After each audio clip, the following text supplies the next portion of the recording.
Okay. And of course it's awesome.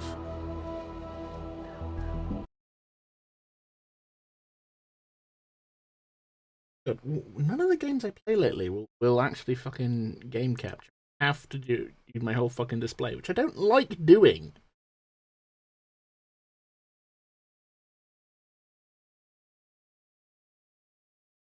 Very grumpy. As you don't want to keep staring at my very.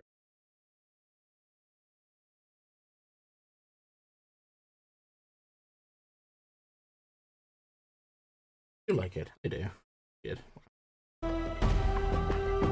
Right, good, yes, there we go. So, hi! And, welcome... Okay, now hold on, this is fucking loud. Okay.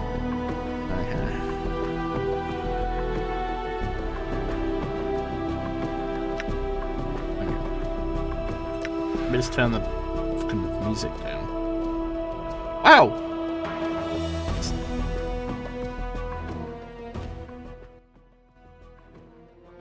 Okay, yeah, there we go. That's not quite so fucking overwhelming. Turn the voice down a little as well. Sound effects a little. Ambient sounds a bit.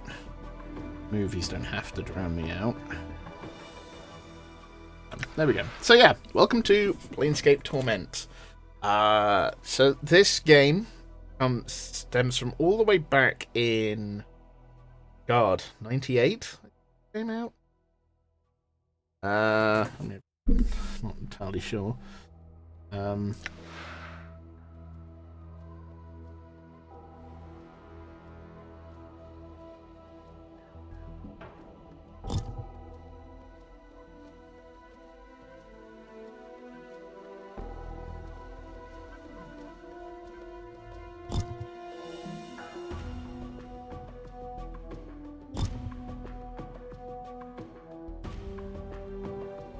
But yeah, it was made using the Baldur's Gate engine.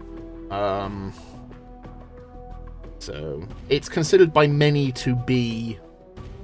It's considered by it has a reputation for being possibly one of the best written video games of all time. This is one of those games where you don't really have to do a lot of combat, if at all. Like, you are actually, it's often smarter to just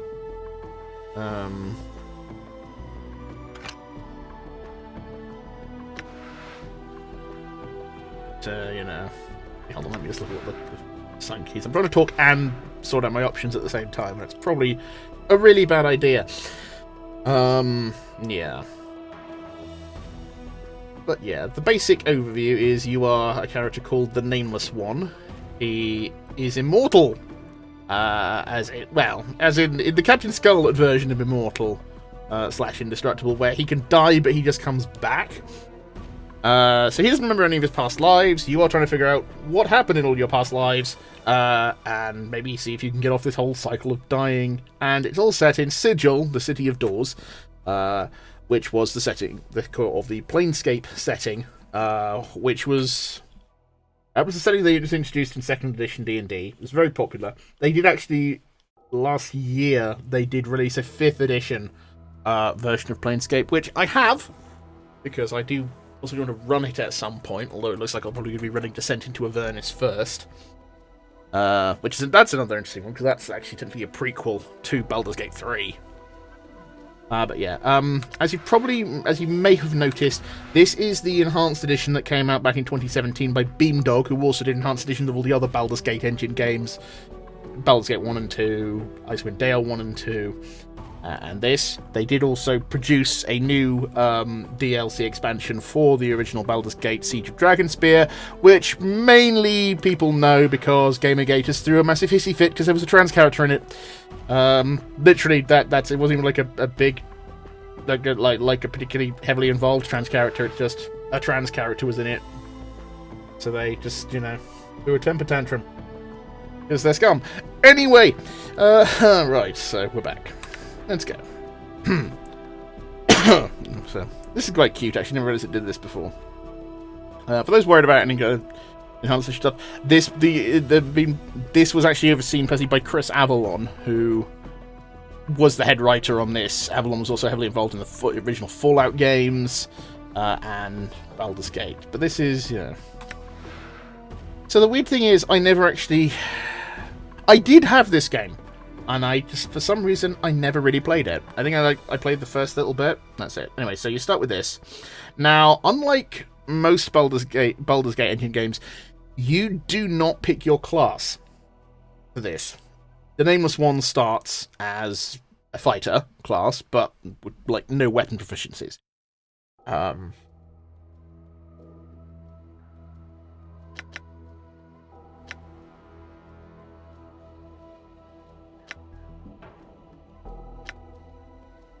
So it's actually recommended that you go fairly high on intelligence, wisdom.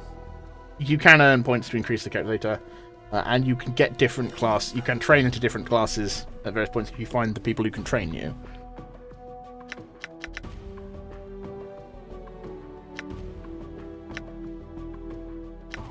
So I'm gonna go.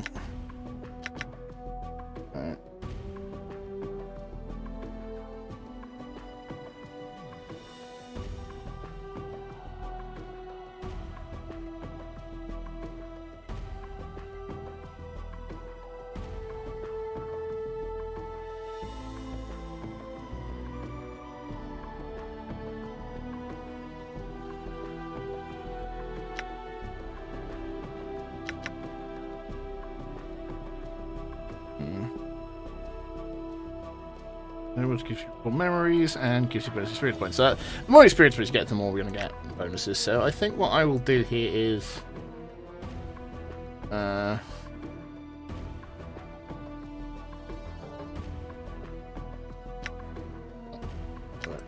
with, let's give myself 18 wisdom. So I did some reading up and suggested that's actually one of the best builds to focus on that. And just use your player party characters to do all the fighting for you, just sort of hang back. Okay. So, here we are. Here is the Nameless One. There was an intro that we missed. And here's coming our first friend. Chief, you okay? You playing corpse or you putting the blinds on the dusties? I thought you were a deader for sure. This is Mort. He is, Yeah, he's who are you? Who am I? How about you, Start? Who are you? I don't know. I can't remember. You can't remember your name? Well, next time you spend the night in this burg, go easy on the bub. Name's Mort. I'm trapped here too. Trapped? Yeah, since you haven't had time to get your legs yet, here's the chat. I tried all the doors and the room's locked tighter than a chastity belt. We looked in... Where? What is this place? Called the Mortuary. It's a big black structure with all the architectural charm of a pregnant spider. The Mortuary? Am I dead? Yeah, not from where I'm standing. I mean, you got scars aplenty, though. Looks like some Burke painted you up with a knife. All more reason to give this place a laugh before whoever carved you comes back to finish the job. Scars? How bad are they? Well, the carvings on your chest ain't too bad, but the ones on your back? Mort pauses. Say, looks like you got a whole tattoo gallery on your back, Chief. Spells out something. Tattoos on my back? What do they say? Yeah, looks like you come with directions. Mort clears his throat. Let's see, it starts with, I know you feel like you've been drinking a few kegs of stick swash, but you need to center yourself. Among your possessions is a journal. That'll shed some light on the dark matter. Farad can fill you in on the rest of the chant if he's not in the dead book already. Farad? Say anything else? Yeah, there's a bit more. Let's see, it goes on. Don't lose the journal or we'll be up the sticks again, and whatever you do, do not tell anyone who you are or what happens to you, or they'll put you on a quick pilgrimage to the crematorium. Do what I tell you, read the journal, then find Farad. No wonder my back hurts, there's a damn novel written there. As for that journal I'm supposed to have with me, was there one with me when I was lying here? No, you were stripped to the skins when you arrived here. Besides, looks like you have plenty of journal printed on your body. What about Farod? Do you know him? Nobody I know, but then again, I don't know many people. Still, some bug's gotta know where to find Farod. Get out of here, that is. How do we get out of here? Well, all the doors are locked, so we'll need a key. Chances are one of the walking corpses in this room has it. Walking corpses? Yeah, the mortuary keepers use dead bodies as cheap labor. Corpses are dumb as stones, but the harmless won't attack you unless you attack first. Is there some other way? Well, I'm gonna just kill them just for a key. Well, you think they're gonna have their feelings? They're dead. But if you want a bright side to this, if you kill them, at least they'll have a rest before the keepers raise them up to work again. Well, alright, I'll take one down and get the key. Before we do that, arm yourself first. I think there's a scalpel on one of the shelves around here. Note, search the shelves in the room for a weapon to attack the zombies with. When you find one, go to the inventory screen, the backpack button on the lower right, and arm yourself. If you wish to examine the items you have, right-click on them in the inventory screen. Alright, I'll look for one. One last thing. These corpses are slow as molasses, but getting punched by one of them is like being kissed by a battering ram. They start getting annoyed in you. Remember, you can run and they can't. Use that to keep some distance if you need to recover. Note, to run, either toggle run on the option screen or hold down the shift key and left click on an area you want to run to. If you are in danger of dying, use running to keep your distance from the zombies while you recover. Alright, thanks for the advice. Okay, so, yeah, this has an improved user interface that differs a bit from the original one. Combat log, display additional combat details panel. Quick loot, quickly gather any dropped items near selected character. Okay. Formations, parties, arrangement while walk, while exploring, abort current action, select all characters. Yeah, that's everyone. Cancel formations. Pause, unpause. This game, as with all Baldur's Gate engine games, uses combined real-time combat but with pausing rather than turn-based, which of course is what you get in Baldur's Gate 3, and was traditionally, up until this point, what was used in D&D games. Select weapon, swap weapon being used. This weapon is only used for changing weapons or attacking neutral NPCs. Cast spells, quick item. Dialogue with party member. Options, priest scroll, if we get any priest spells, which I have high wisdom, so priest spells would probably be a good idea, but I don't know if I can be a cleric in this. Rest party, first thing is in current area, party rests and restores hit points and spells. Hey. Right. Alright. Yeah, so there's not much diet. There is, oh, I can zoom in, that's good. Yeah, it's a lot more zoomed out than it was previously. This is about as big as it was, the original.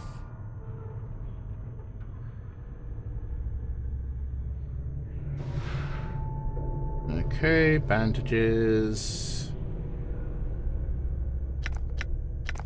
Ooh, that sound effect brings back some memories.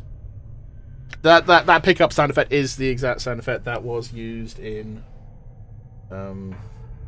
Baldur's Gate. And as I said, I didn't play this, didn't play Icewind Dale, but I did quite like.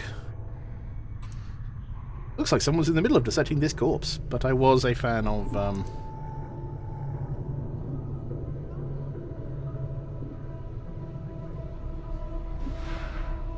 Aha, scalpel.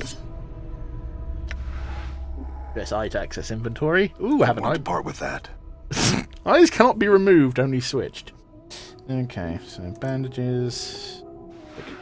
Bandages heals 3 hit points. Roll of bandages used for staunching minor wounds. Bandages are stackable.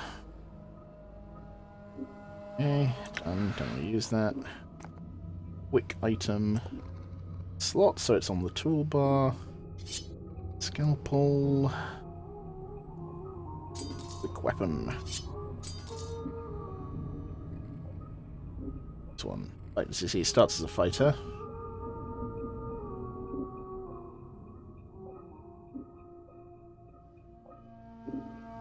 In-game clock, because time is a thing in this game. statistic screen. So this is built on second edition, as all games were. Because that's what was at the point. Although third edition did show up as Baldur's Gate 2 came out. The Baldur's Gate 2 did end up working in a couple of bits from third edition. But it wasn't until, I want to say, the remake of Temple of Elemental Evil they actually tried to do a third edition game. Weapon proficiency, unused slots 3. Currently with fist and edge weapon. Information. Yes, I killed. Now, alignment. Again, normally you'd pick this, but part of the thing of this is because you have amnesia and don't know what's going on and don't know anything about your past life, you are technically neutral. Biography. I feel like I've woken up inside someone's dream. I don't know who I am, I don't know how I got here, and I don't know how to get out. First thing I remember is crawling off a metal slab in some vaulted monstrosity called the mortuary, and some floating skull asked me a bunch of damned questions. I've lost my memory, I've lost my possessions, and the only thing I really seem to know is that I can get stabbed, beaten, burned, and I get better. This regeneration of mine hasn't done much for my looks, but no one seems to notice. I need to figure out who I am and how I got this way. I feel like something's missing. Something inside. And I don't know what. Let's check on old Mort here. So he's a level 2 fighter. Fist, i.e. his teeth. He is chaotic good. Chaotic good are not concerned with structure or order. They're individualist and towards performing acts of kindness. Biography.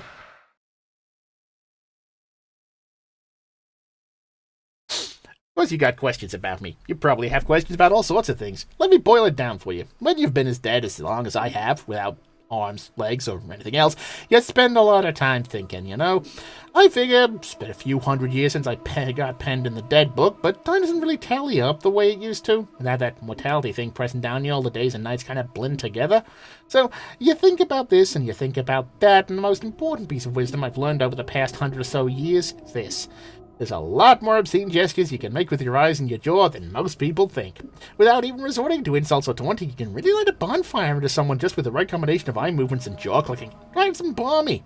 If you ever get beheaded and your skin flayed from your skull, I'll show you how it's done. I got some real gems, Chief. They'd drive a div at the murder, they would. I know what you're thinking. I'm dead. I've lost so much. Should have sobered me up to all the joy I missed, all those loves I lost. Some people get all depressed about death. Poof, they haven't tried it, of course. But one thing they never seem to realize is how it changes your perspective on things. Really makes you take a second look at life, broaden your horizons. For me, it's pretty much made me realize how many dead chits are in this burg, and how few sharp-tongued men like myself there are to go around. You spin the wheel right, and you're spending nights alone over. Shallow? I'm not shallow. Just don't get caught up in all that philosophy and faith and belief wash that every burg from Arborea to the Grey Waste rattle their jaws about.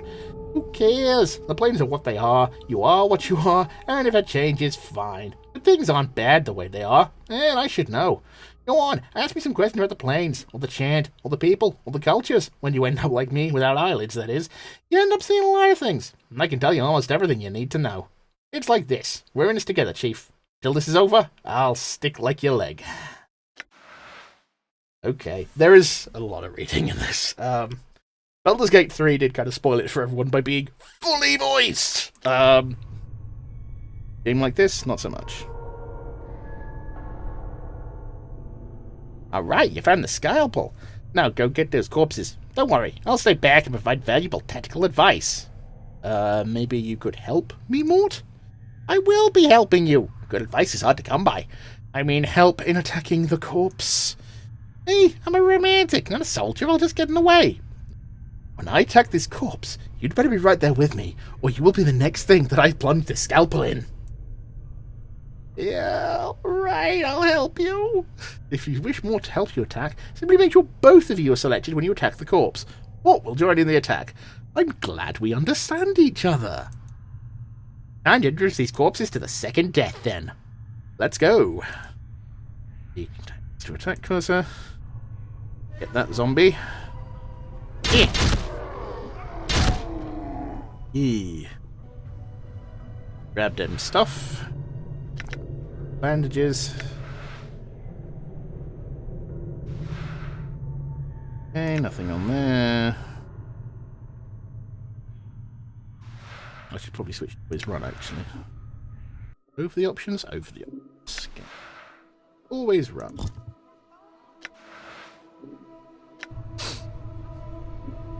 Is that 5 quick save? Actually, what is quick save in this? Good question, let me check. Play. 10 keys. Alright. Ba-ba-ba-ba-ba-ba.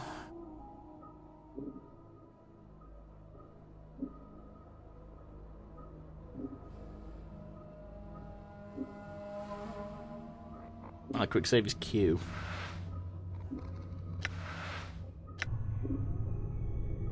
Hello, Winter. Winter says hello.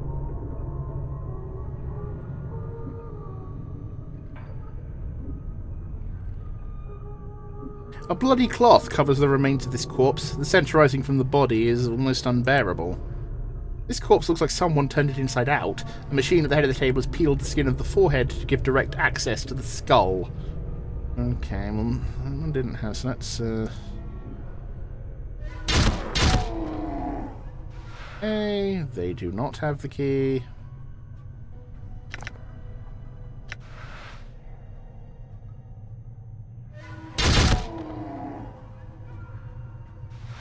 And, aha! They did have the key. Excellent.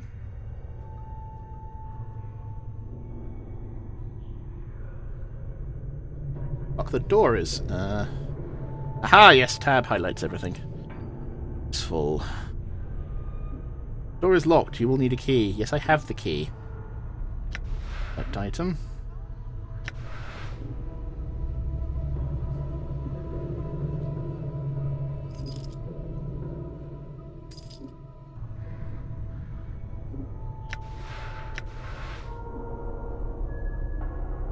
Okay.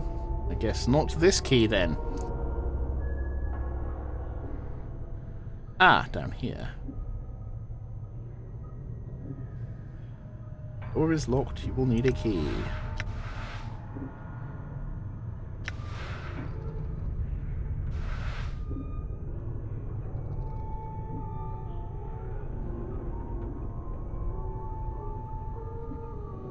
Okay.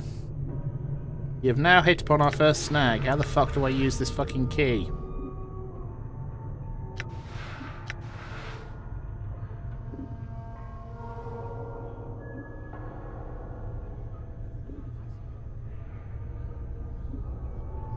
Okay, so we're off to a fine start. Right.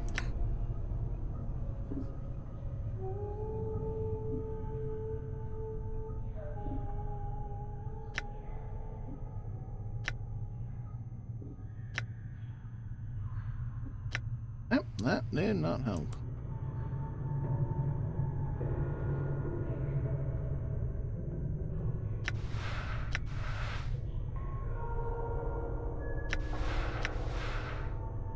Note, when using keys in Torment, you only need to have them in your inventory to unlock the door. In some cases, the key will vanish after it's used. Some of the keys now you don't fix up inventory slots for other, more important items. The head of this bronze key has been twisted around itself several times, so it resembles a screw. If more is to be believed, it will unlock one of the doors in the preparation room. Yeah, need not be in my quick item.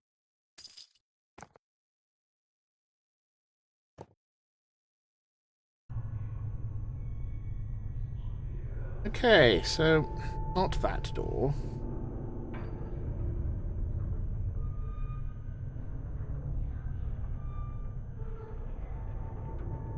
System of rails is running through the room. It looks like the slabs in the room can be moved around on the rails.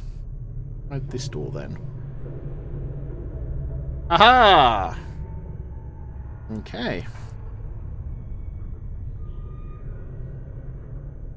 Psst, some advice, Chief. I'd keep it quiet from here on. No need to put any more corpses in the dead book than necessary.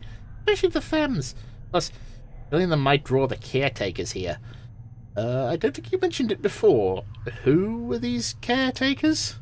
They call themselves the Dustmen. You can't miss them. They have an obsession with black and rigor mortis of the face. They're an idle bunch of ghoulish death worshippers. They believe everybody should die, sooner rather than later. I'm confused. Why do these Dustmen care if I escape? Aren't you listening? I said the Dusties believe everybody's gonna die sooner better than later. You think the corpses you're seeing are happier in the dead book than out of it? Corpses I've seen here. Where did they all come from? Yeah, death visits the plains every day, Chief. These shambles are all that's left of the poor sods who sold their bodies to the caretakers after death. Before you said something about making sure I don't kill any female corpses? Why? Are you serious? Look, Chief, these dead chits are the last chance for a couple of hardy bashers like us. We need to be chivalrous.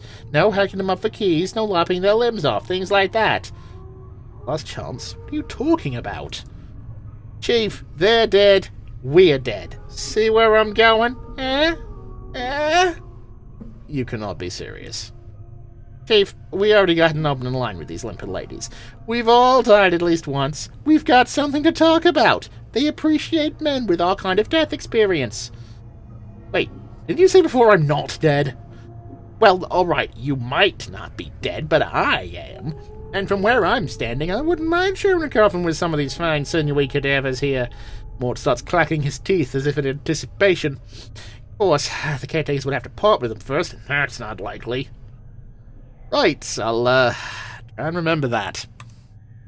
Look, Chief, it's obvious that you're still a little addled after your kiss with death, so I got 2 bits of advice for you. 1, you got questions, ask me, alright? Right, if I have any questions, I will ask you. 2nd, if you're half as forgetful as you seem to be, start writing stuff down. Whenever you come across something that might be important, jot it down so you don't forget. Well, if I had that journal I was supposed to have with me, I'd do that. Start a new one then, Chief. No loss. There's plenty of parchment and ink around here to last you. Oh, right, couldn't hurt. I'll make a new one then. Use it to keep track of your movements. If you ever start to get cloudy on important things like who you are, or more importantly, who I am, use it to refresh your memory. All right, I got it. Let's go. Updated my journal. Oh. Barrod, find your missing journal. And it hopefully can help me figure out what's going on. Right, so the corpses won't attack unless you attack. Bloodstains, rust, and other remains cover the surface of this metal slab. It is much larger than most of the other slabs and is sitting on a platform that allows it to be rotated. Okay. Mighty power of the tilde key to highlight things.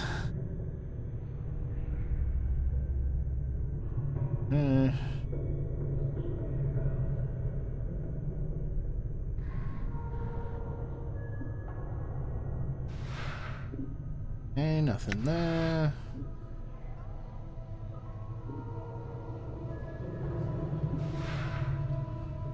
Ooh, receiving room logbook. Oh. Receiving room logbook. Weight 2. This huge logbook lists mortuary procedures in a tight, crabbed script. All shells entering the mortuary are to be delivered to the receiving room and logged with the scribe on duty before being embalmed or cremated.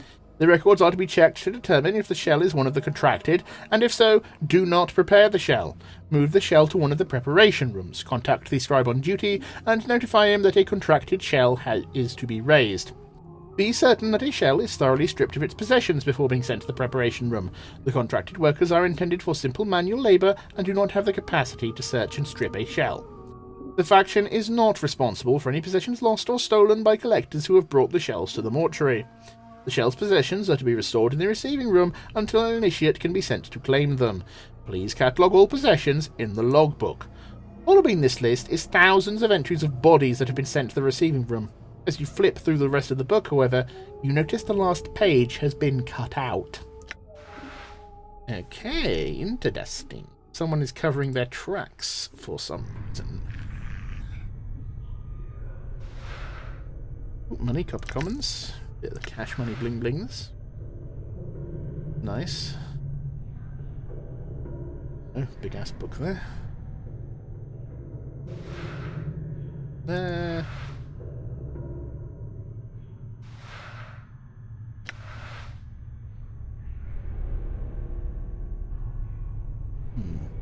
Let's go chat to this chap here. Dull. The scribe looks very old. His skin is wrinkled and has a slight trace of yellow like old parchment. Charcoal grey eyes lie within an angular face, and a large white beard flows down the front of his robes like a waterfall. His breathing is ragged and irregular, but even his occasional coughing does not slow the scratching of his quill pen. Greetings. Well, Chief, what are you doing? I'm going to speak with the scribe. He might know something about how I got here. Look, rattling your bone box with Dusty should be the last thing. Before Mort can finish his rant, the scribe begins coughing violently. After a moment or two, the coughing spell dies down and the scribe's breathing resumes its ragged wheeze. And we especially get to be swapping chance with sick Dusties. Come on, let's leave. The quicker we give this place the laugh, the bet. Before Mort can finish, the scribe's grey eyes flicker to you. The weight of years hangs heavy upon me, restless one. He daces down his quill. But I do not yet count deafness among my ailments. Restless one, you know me? Know you, There is a trace of bitterness in the scribe's voice as he speaks. I have never known me, restless one, no more than you have known yourself. He is silent for a moment, for you have forgotten, you not? Who are you? As always the question, and the wrong question as always. He bows slightly, but the movement suddenly sends him into a bout of coughing. He pauses for a moment to catch his breath. I am Dal. Perhaps you could answer some questions for me, Dal? Updated my journal. Very well. What do you wish to know? What is this place? You are in the mortuary, restless one. Again you have Before he can finish, Dal... Sorry, just calm and finish. Look, I'm a child, okay? Dal breaks into a fit of coughing. After a moment he calms himself and his breathing resumes its ragged wheeze. This is the waiting room for those about to depart the shadow of this life. Again? I've been here more than once? Yes, again. You have been brought here many times before, restless one. I had hoped this time would be your last, considering the wounds you had sustained. He sighs. When will you give up your passions? This shadow of life. Restless one? Restless is as good a term as any. Dal draws a ragged breath. Something keeps you here, does it not? Something that must be resolved. Some passion that must be quenched before you reach the true death. True death? True death is non-existence. State devoid of reason, of sensation, of passion. Dal coughs, then gives a ragged breath. A state of purity. That sounds like Oblivion. Why would anyone want that? Yeah, Skyrim's right there. Is it worse than remaining in the shadow of what life once was? I think not. Shadow of life? Yes, a shadow. You see, restless one, this life. It is not real. Your life, my life. They are shadows, flickering of what life once was. This life is where we end up after we die. And here we remain, trapped, caged, until we can achieve the true death. What makes you think this life isn't real?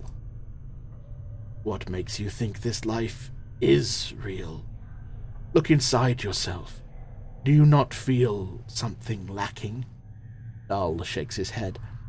This is a purgatory. There is only sorrow here.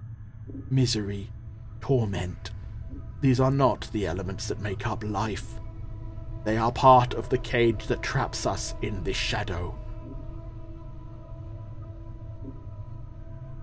I think your fatalism has gotten the better of you. Those elements are part of life, but not the whole of it. Dal shakes his head. Passions carry weight. They anchor many to this shadow of life.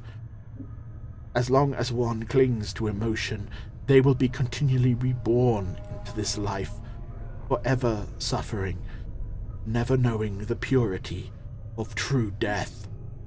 I see. How does one escape the cycle of rebirth and achieve this true death? Kill your passions. Strip yourself of the need for sensation. When you are truly cleansed, then the cycle of rebirth will end, and you shall achieve peace. Dull sighs. It sounds like a death rattle in his throat. Past these shells of ours, past the eternal boundary, lies the peace that all souls seek. The eternal boundary? The boundary between the shadow of this life and the true death. Tell me more about the mortuary. This is where the dead are brought to be interred or cremated. It is our responsibility as dustmen to care for the dead, those who have left this shadow of life and walk the path to true death. Dahl's voice drops in concern.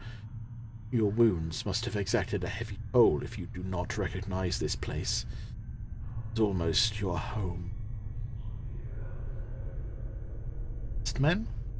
We dustmen are a faction, a gathering of those of us that recognize the illusion of this life.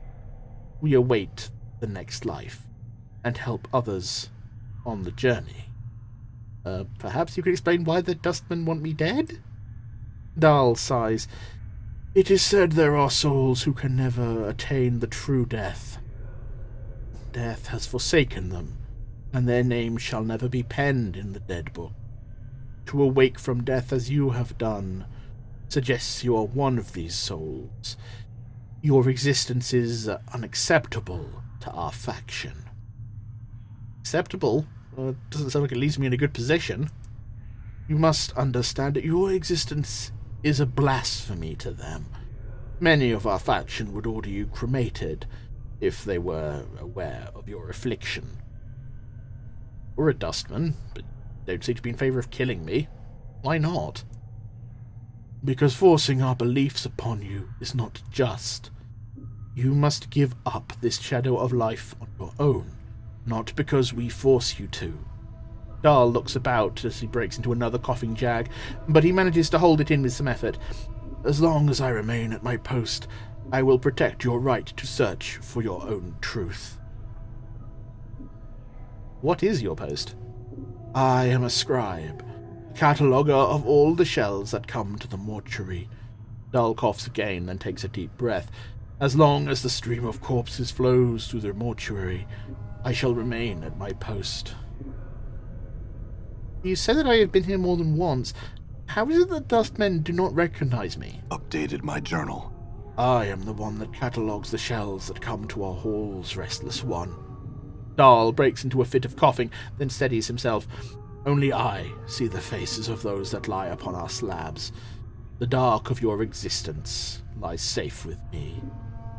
I had some other questions.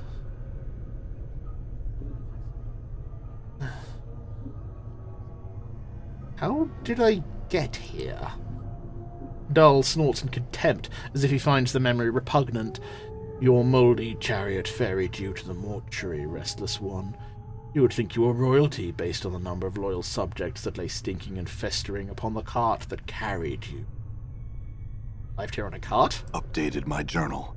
Yes, your body was somewhere in the middle of the heap, sharing its fluids with the rest of the mountain of corpses. Dahl breaks into another violent fit of coughing, finally catching his breath minutes later. Your Seneschal Farod was, as always, pleased to accept a few mouldy coppers to dump the lot of you at the mortuary gate. Who is this Farod? He is a collector of the dead. Dahl draws a ragged breath, then continues. We have such people in our city that scavenge the bodies of those that have walked the path of true death, and bring them to us so that may be interred properly. Where can I find this Farod? If events persist as they have, Restless One, you have a much greater chance of Farod finding you, and bringing you to us again before you find whatever ooze puddle he wallows in this time. Nevertheless, I must find him. A slight warning creeps into Dahl's tone. Do not seek out Farod, Restless One. I am certain it will simply come full circle again, with you none the wiser, and Farod a few coppers richer. Accept death, Restless One.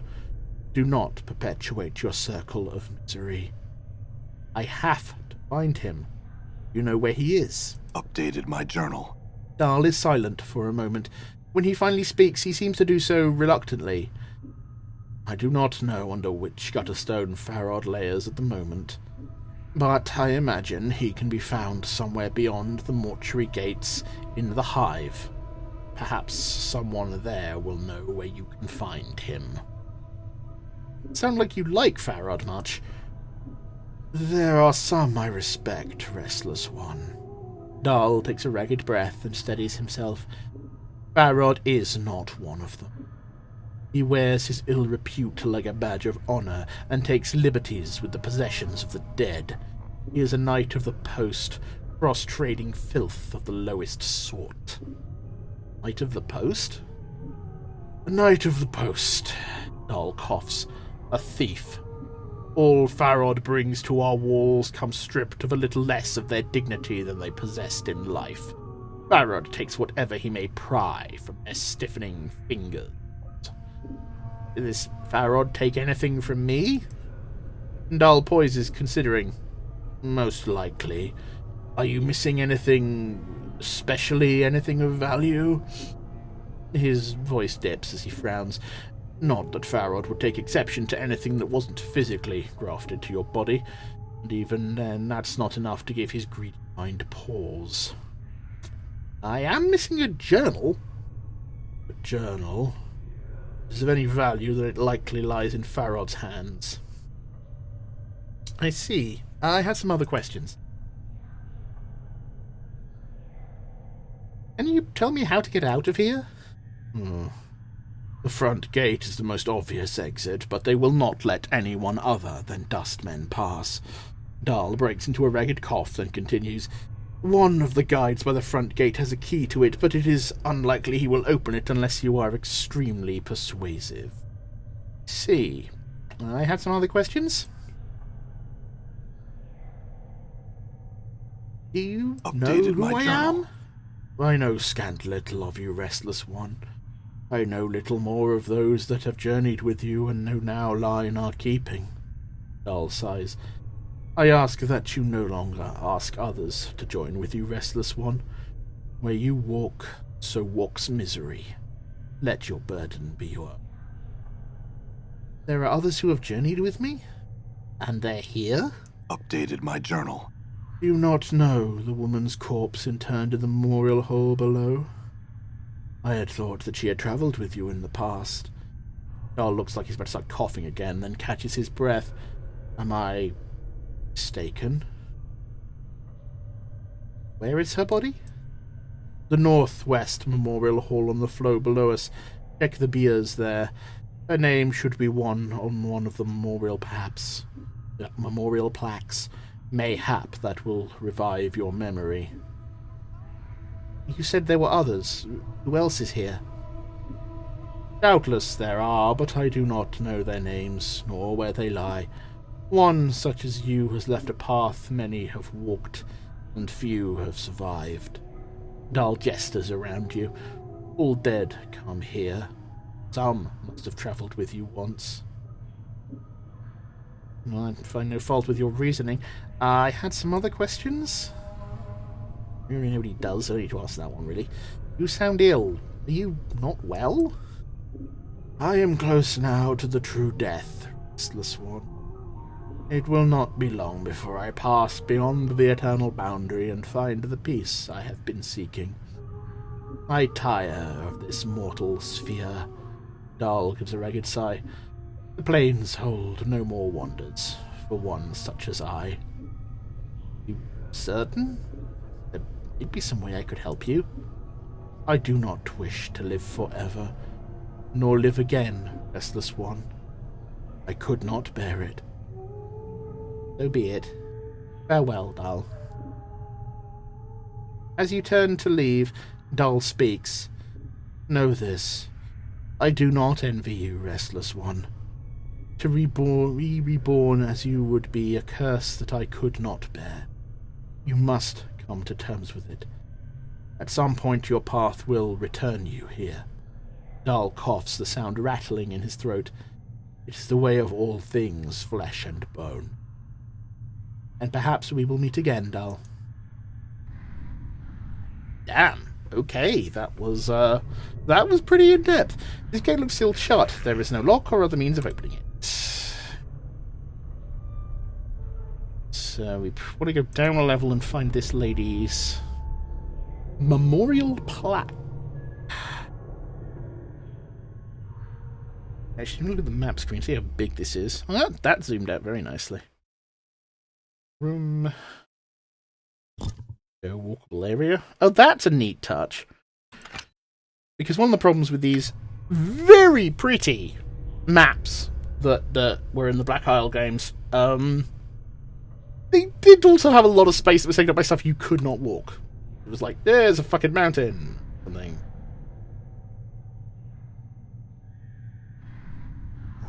So just weird, a lot of these zombies just look like Yondu.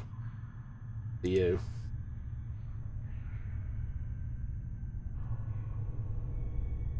Oh, hello. Anyone else there? I don't know what the fuck's going on with their head there.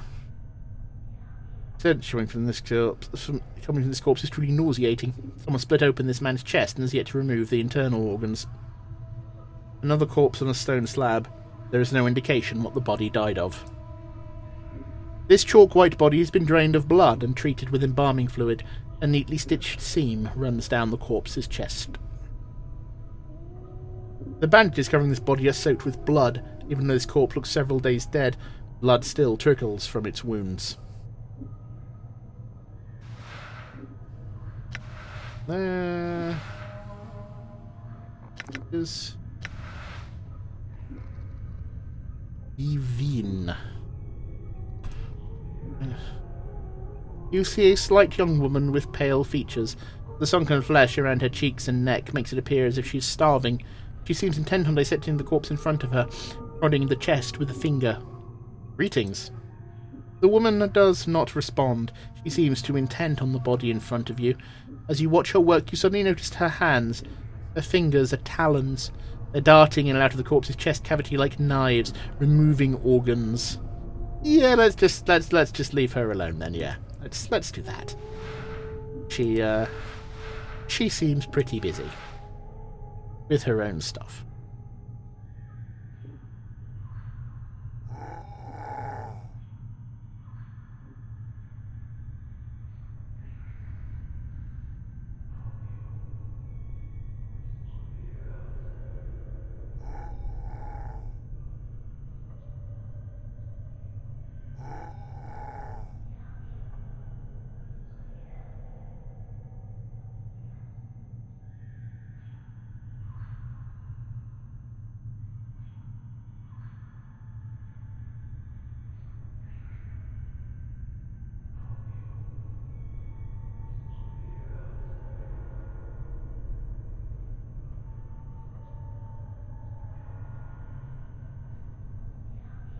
Someone has inserted a tube into this corpse's leg. The tube is attached to a strange-looking machine next to the slab.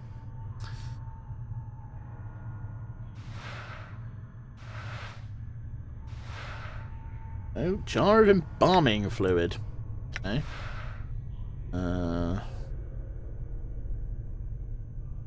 Usable only by the nameless one on Mort. This is a sealed jar of embalming fluid. It's used to preservative of small body for dead bodies. As an added benefit, the smell of the fluid is more than sufficient to mask the smell of any rotting bodies it is used on. Effects are temporary. Okay, so that's like healing and a boost. Ooh, pretty cool. A bloody cloth covers the remains of this corpse. The stench rising from the body is almost unbearable. This rotting corpse is riddled with tubes. A yellow liquid is cycling through the tubes into a strange machine. The machine makes clicking noises like an insect.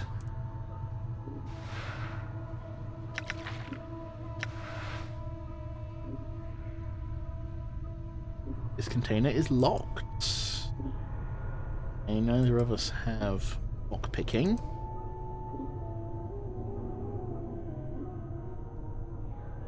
Never mind.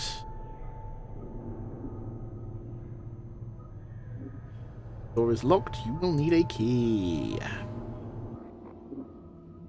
Okay. So, the stairs going up.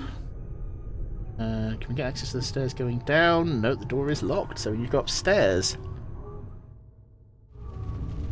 3rd floor. All right. Alright.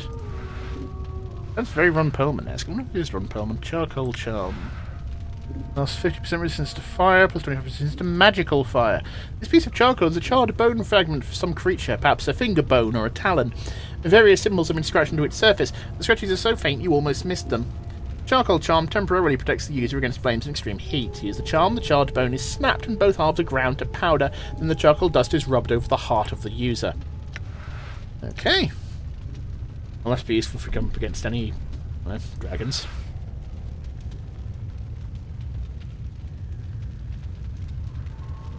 That's the fucking... The air roaring from the mouth of this immense furnace is incredibly hot. Walking even a few steps past the archway would certainly cause your hair and flesh to burst into flames. Oh, there's a dustman. Let's not get too involved with him.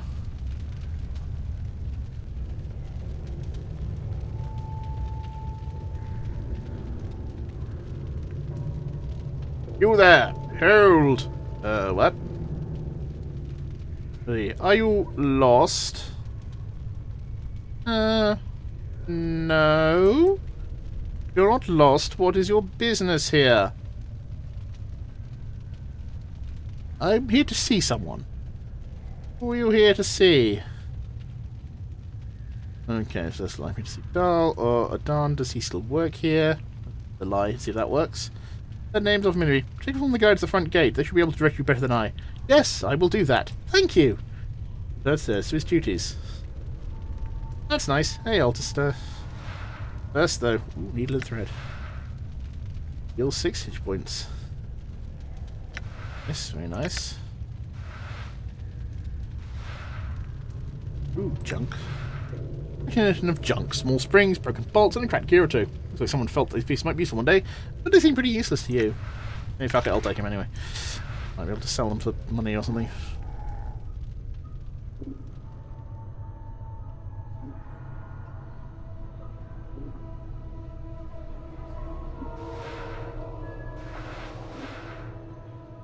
Iron pry bar. Proficiency clubs, which I don't have at the moment. Pry open doors, chests, and even the occasional reluctant rib cage. They also make for a good bludgeoning weapon when there's no time for subtlety. Ah, you can use a pry bar. Okay, use the pry bar to force a locked door or chest. Oh, that's good. Hello, Dustman request. A note written on a scrap of dry parchment. Contact the necromancer responsible for raising contractual worker 42. I know he's examined the skeleton before, but I am certain the initial raising of the body was warped. The worker still responds to commands, but when he completes a task, it resumes pacing in the same circular pattern as it did before. Dahl recently informed me that Worker 42 exhibited that same walking pattern when it was a zombie decades ago. There may be a soul echo in the marrow, or the skeleton's age may have caused the magic animating him to decay.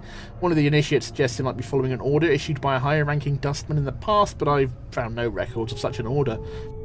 Whatever the reason for this behaviour, the matter is to be resolved, or the worker replaced. Locked. Why did I do the hold on thing? Like a... okay, we'll put that in quick weapon.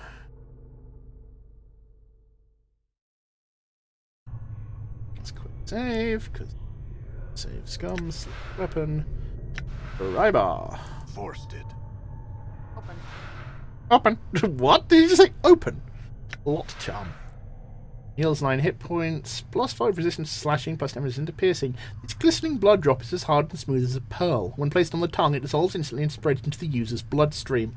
The charm stimulates the user's blood into clotting and scabbing over existing wounds, healing any minor damage the user may have suffered before consuming the charm. Furthermore, as long as the charm is in effect, the player's blood becomes more aware of new wounds that occur, especially any attacks that might draw blood. The charmed individual becomes more resistant to slashing and piercing attacks, as their blood clots and scabs over the wounds as soon as the flesh is torn. Ooh, well that's neat. Some money. And some zombies. And skeleton. Hey, fuck. Therefore, zombie. Be a dick.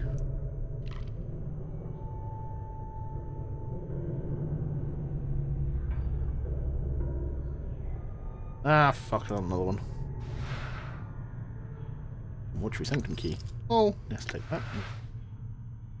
Alright. Like, oh, there, hold. No, don't wanna. Oh, I'm very slow. Oh. No. Oh. Ooh, hammer. I'm gonna be hammer time. Haha, you can't stop me. I'ma run really fast. Lol lol lol. Hold there, hold. Ah, cue the Benny Hill music. Time to do the Benny Hill. Do the hill, Benny Hill, Benny, time to do the Benny Hill. Just an embalming charm lesser. Invokes embalming minor. This strange metal bracelet has directions inscribed on the side of it.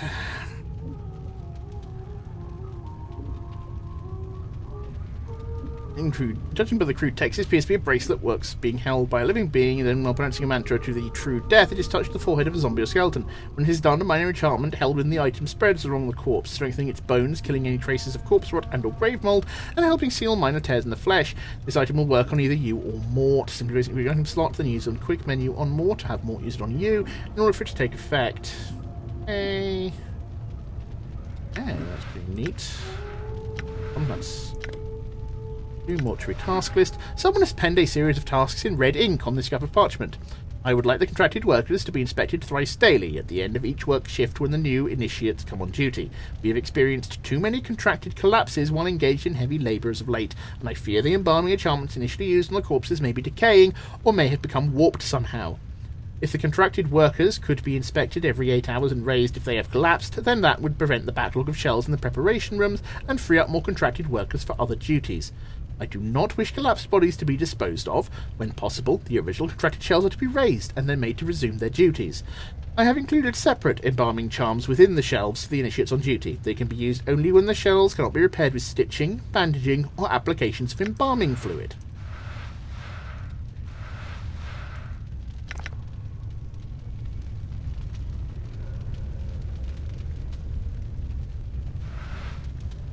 This container is locked. Is it now? Forced it. Mr. Prybar says no. Bone charm. This old finger bone charm has been hollowed out and tiny symbols have been scratched on the surface. The user must snap it into to activate it. When snapped, the bone charm temporarily strengthens the user's skeleton and acts as a ward against breaks and fractures. +2 to armor class, +2 against armor class against crushing, +15 resistance to crushing. There's an overall bonus to their armor class and additional resistance against crushing attacks. Corpse fly charm. This corpse fly looks like it was frozen. It appears to be dead, but you can't be sure. The magic contained within the charm is activated when the insect is consumed. When swallowed, the recipient suddenly becomes extremely nauseous. A few seconds later, the charmed individual expels a stream of insects from their nose and mouth. Provided the charmed individual can keep their wits about them after the caster can send this cloud to attack a target. Invokes Swarm Curse. Nice. More bandages. Ooh there, hold! Nay, no, never! Fuck you! Can't get me! Ha ha ha! I'm really fast! Lol. Mortuary, second floor. I'm gone. Okay, we got access to downstairs.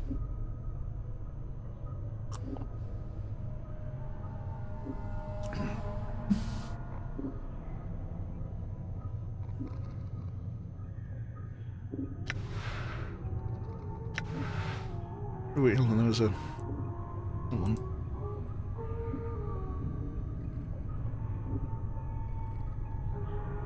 It's locked. Forced it. Ancient copper earring closed. This copper earring looks ancient. Oddly enough, there doesn't seem to be a hook or any means of actually attaching it to your ear. A series of strange grooves have been carved on the inside of the earring, however, which might merit closer inspection. If you're ever capable of examining an object further or performing an action on an object outside the world screen, the Use button will appear on the object in this examine screen. This button allows you to manipulate it on the dial screen. If you wish to examine the grooves in the earring further, click the Use button below. Yeah, there isn't one here, but that's probably just because I'm in this. I go to it in here. The culprit earring looks extremely old. It looks like it was meant to be worn, but there don't seem to be a hook or any other means of actually attaching it to your ear. There's a series of strange grooves on the inside of the earring, however. They're in the grooves. The grooves are evenly spaced out along the inside of the earring. Upon closer examination, they remind you of small fangs. They're definitely man-made, but you can't figure out who they were intended for. Put the earring away, so we can't wear that.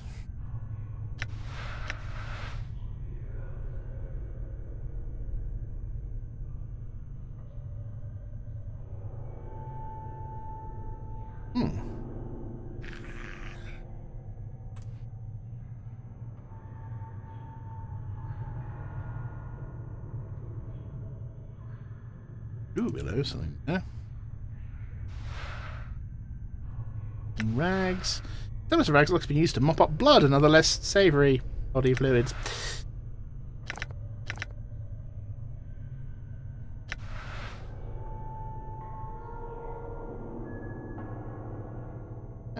On full circle.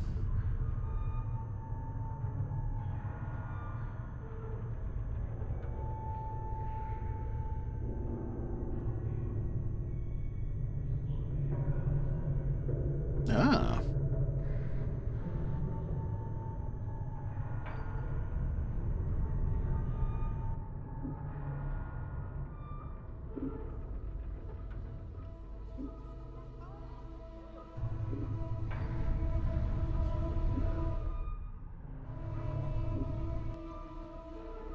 Oh, right, I never realised that was a...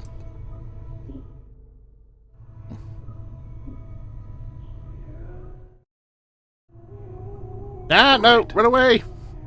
Ooh, there, hold. Ah, no! Fuck you!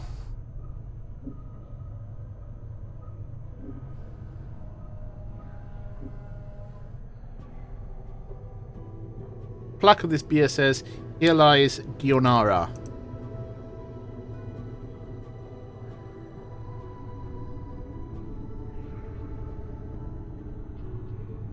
Hi, ghost lady.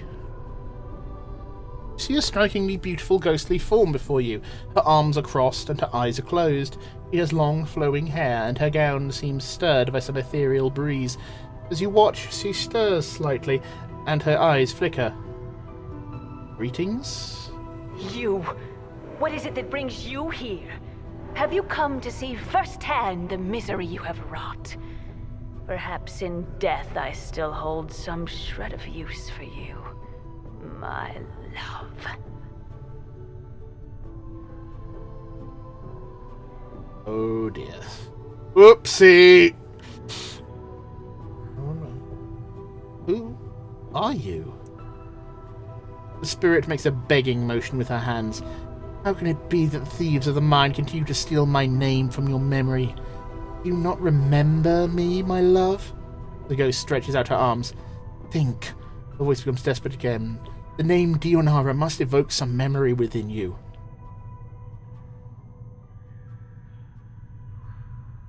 No, I am sorry. My memories are lost to me.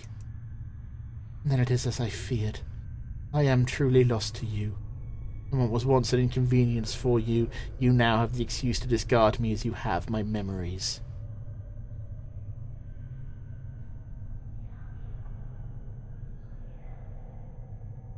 Inconvenience? Discard you? I do not know you, spirit. My memories are no more.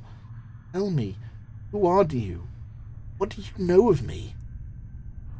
You are one both blessed and cursed, my love, and you are one who is never far from my thoughts. And blessed and cursed? What do you mean?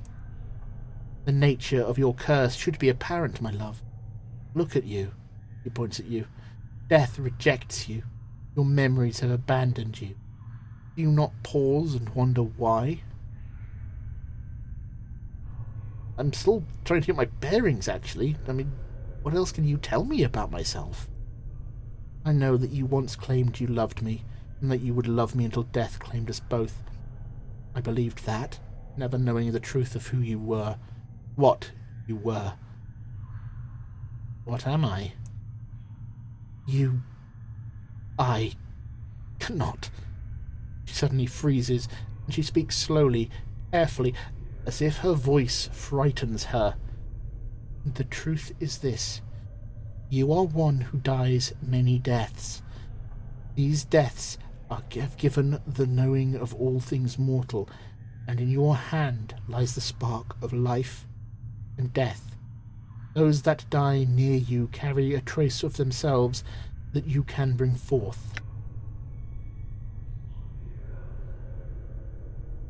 As Dionara speaks the words, a crawling sensation wells up in the back of your skull.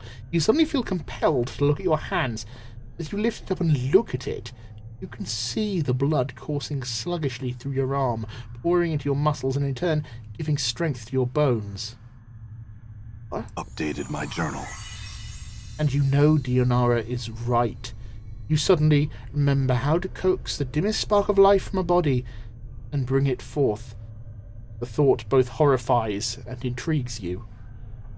You have remembered how to raise others from the dead. To access this ability, select the Special Abilities button on the quick menu. You can only use this on party members that have died in your presence. It will not work on anyone who does not travel with you, and it will not work on party members you remove from the party while they are dead. I had other questions? What is it you wish to know? Who are you? Oh, wait, shit, no. I already had that. Lost to me. Blessed and guess what you mean. Am I?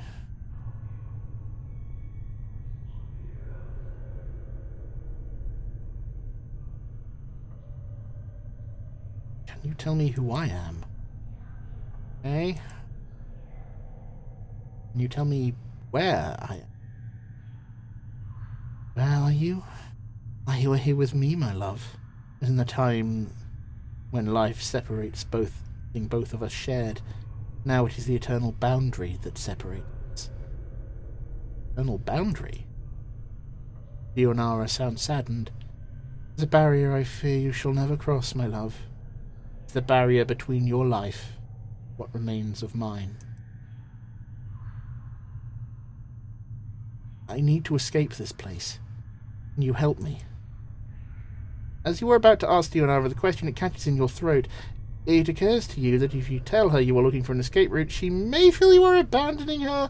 If you're going to ask her to leave, you need to be delicate about this place.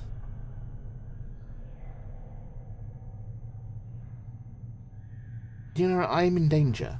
Can you guide me to a place of safety? I shall return as soon as I can to speak to you again. In danger? Dionara looks concerned. Of course, my love. I will aid you in any way I can. She closes her eyes for a moment and you watch an ethereal zephyr part through her body, stirring her hair. After a moment the zephyr dies and her eyes slowly open. Perhaps there is a way. Yes? I sense this place holds many doors shrouded from mortal eyes. Perhaps you could use one of these portals as a means of escape. Portals? Portals are holes in existence, leading to destinations in the inner and outer planes. If you could find the proper key, you could escape through one of them. Key? Dionara poses for a moment, as if attempting to remember. Portals will reveal themselves when you have the proper key. Unfortunately, these keys can be almost anything. An emotion, a piece of wood, a dagger of silvered glass, a scrap of cloth, a tune you hum to yourself. I fear that the dustmen are the only ones who would know the keys you could use to leave their halls, my love. Then I shall ask one of them. Farewell, Dionara. Hold a moment. I learned much when I travelled with you, my love, and what you have lost I have retained. I have not divulged all that I know of you. My sight is clear, whilst you fumble in the darkness for a spark of thought. What is it your sight sees that I do not? Time itself relaxes as the chill of oblivion slowly claims us, my love. Glimpses of things yet to come swarm across my vision. I see you, my love. I see you as you are now, and Dionara grows quiet. What is it? What do you see?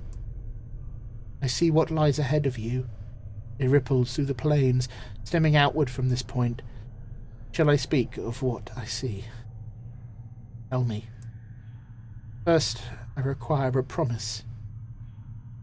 Promise you will return. That you will find some means to save me, or join me.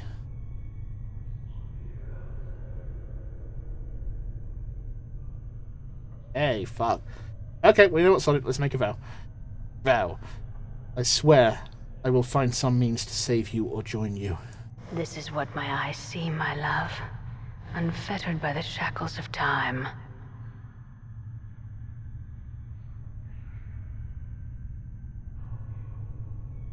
That sounded very familiar. You shall meet enemies 3, but none more dangerous than yourself in your full glory. They are shades of evil, of good, and of neutrality, given life and twisted by the laws of the plains. Okay, yeah, that's Femshep. You shall come to a prison built of regrets and sorrow, where the shadows themselves have gone mad. There you will be asked to make a terrible sacrifice, my love. For the matter to be laid to rest, you must destroy that which keeps you alive, and be immortal no longer.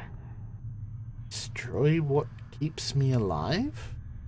I know that you must die, while you still can. The circle must come to a close, my love. You were not meant for this life. You must find that which was taken from you and travel beyond, into the lands of the dead. While I still can? Updated my journal. I do not doubt your ability to rise from the dead.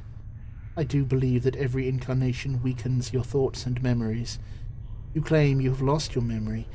Perhaps it is a side effect of countless deaths. If so, what more will you lose in successive deaths? If you lose your mind, you will not even know enough to realize you cannot die. You shall truly be doomed. Countless deaths. How long has this been going on?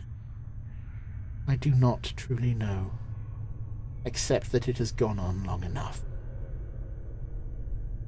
Farewell, Yonara. I shall wait for you in death's halls, my love. She smiles. There is only sadness to it.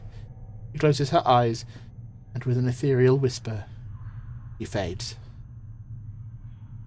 Get back with me, Chief? Kinda drifted out on me there.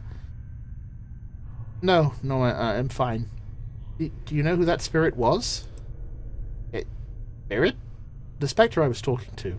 The woman. You were rattling your bone box with some woman? Where? Mortal started suddenly. What did she look like? She was right on top of the beard. Didn't you see her? No, you just kind of drifted out for a bit there. Just stood there statue-like. Well, why are you gone addled on me again? No, I'm fine. I think. Let's move on. Okay, Intriguemon. Also, we now have the ability to bring back our dead party members. Very useful. And I got a bunch of experience points. Nice.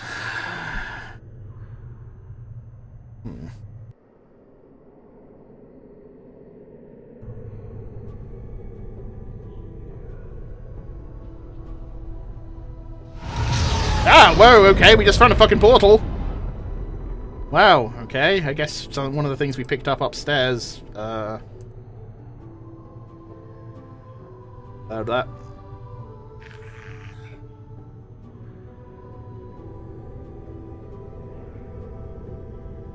You there, hold. What? No, fuck you. You gonna tell me what to do?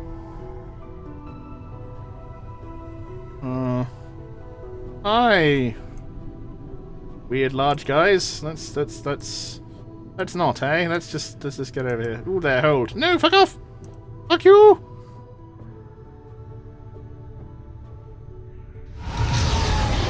Let's jump in a strange portal! Woo! Escape.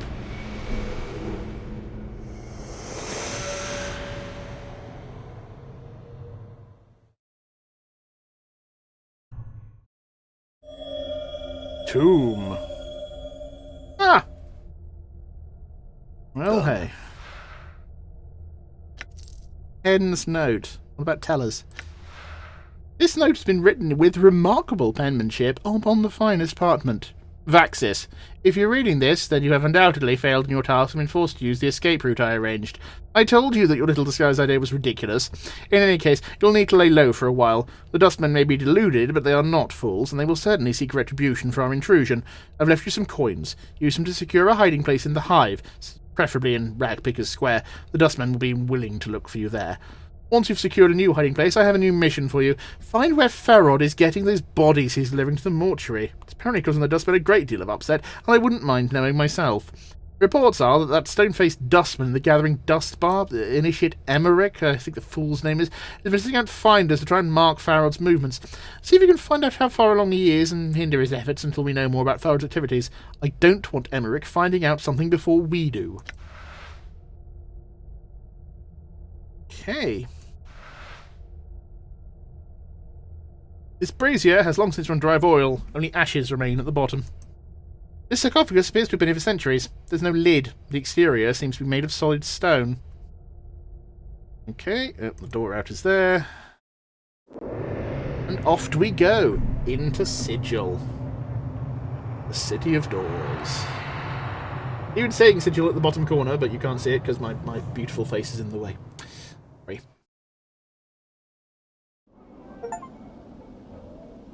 Right, we've escaped the mortuary. Very nice. With civilians. Right, look at the journal. So we've got to find our missing journal.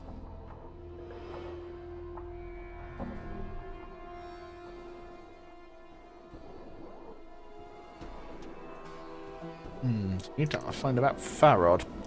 Okay, so... Done.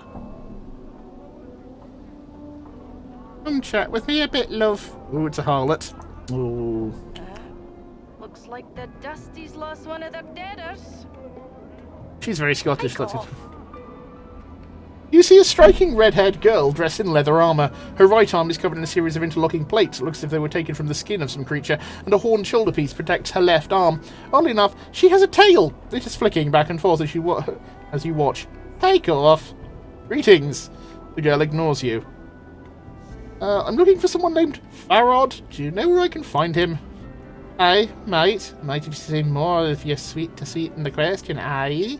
He clicks the tongue and rubs two fingers together. Jink, jink, aye. Dink, dink. She means money. Oh!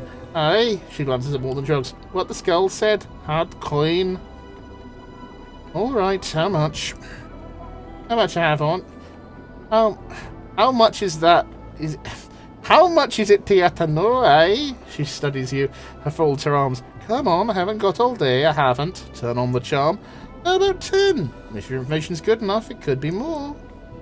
Aye, alright then. She pockets the money. It's gone so quickly, you've no idea where it vanished to. Look for him in the alley Spirewood from the mortuary. That's to the south and west in the mortuary, aye?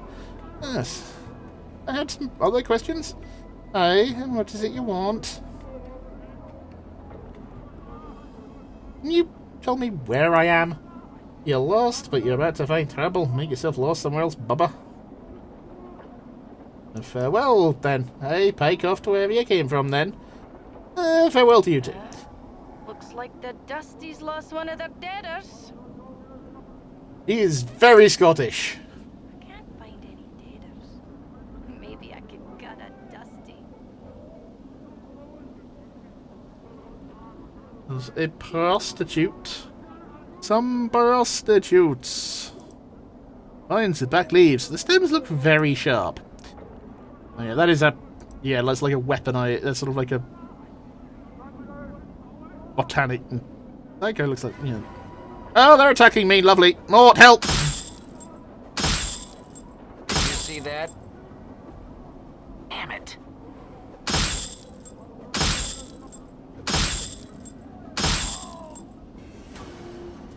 Ah, well, that went fairly well. Copper earring. What, another one? Jesus.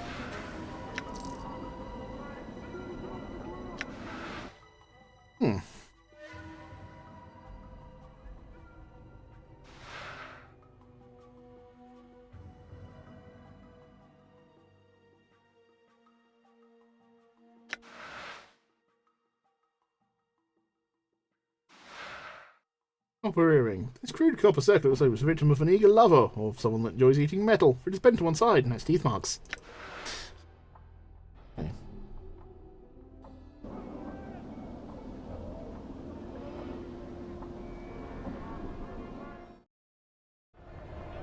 Alley of Dangerous Angles. Greetings, stranger. Looks like you're in the dark alley shift territory now. Looks like you've got a purse that could use some lightning. You'd better pray it's good enough. This bluff. I already paid this time through. He looks off into the shadows, makes a hand motion, looks back at you. No, you didn't. You're gonna die. Yeah, about that. How about we just run the fuck away? Run away! Whee! All right. Right, so we need to go southwest of the mortuary. Lots of harlots around. Some prostitutes. I'm gone. Lots of prostitutes. Ah, someone, please help me. What? What's going on? Oh, what's going on? In distress. You see a pretty young woman. Her hair's in disarray and the bodice of her dress is torn. She looks about in desperation and notices you. Greetings. She runs up to you and grabs your arm. You notice the front of her dress is stained with blood. Help me, Cutter! Please, they're killing me sister! She begins to tug on your arm. I'll help you. Take me to her. This way. You look of relief pushes over her face. She tugs your arm. This way, Cutter! It's gonna be a fucking trap, isn't it? Oh, I'm gonna get murdered. God damn it. Mort! Mort, come along, Mort. Oh, god damn it, Mort. What's up?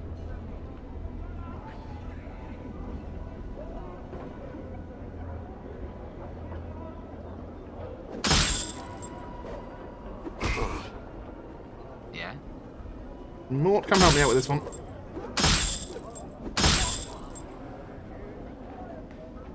Huh?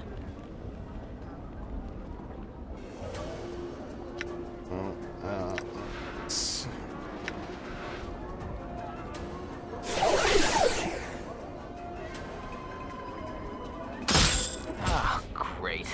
I hope he doesn't lose his memories this time. Feels like I've been through a shredder.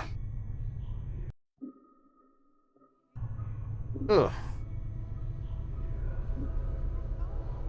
What? What's up, Chief? What's the word, Chief? Hey, what's eating you, Chief?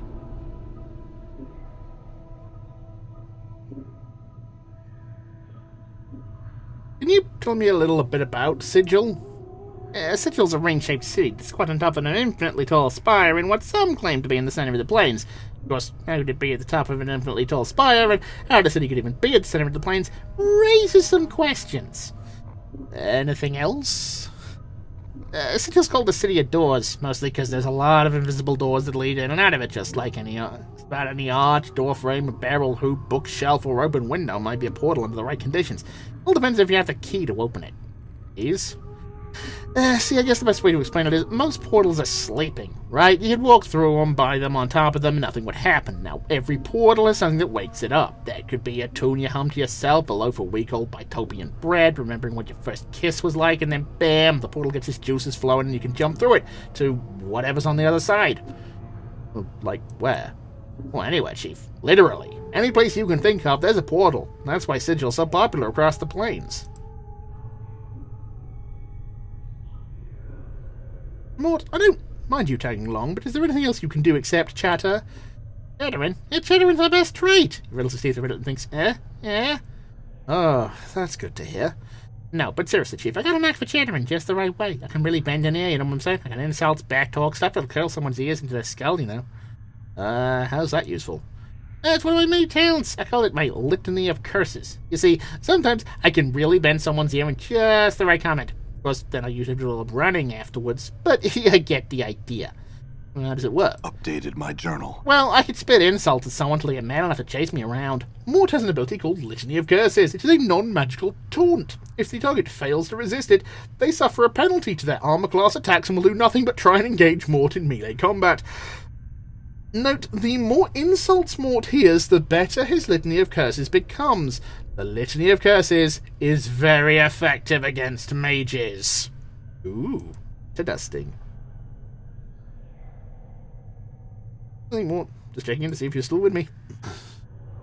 Okay, so we now need to Benny Hill chase back to that portal again.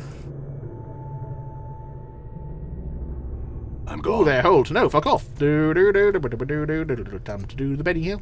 Do the hill, Benny Hill, Benny B. Undead Benny Hill. It's the undead Benny. Woo, everybody, do the Benny Hilly, do the Benny Hill. Come through this portal. Yay! Right. Let's do this again without getting mugged. I'm gone. Okay. It's a world map, that's useful. Right, so we are here. There's that, lower ward, increasing size.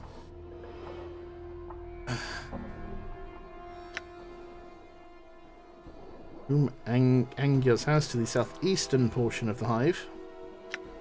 Okay.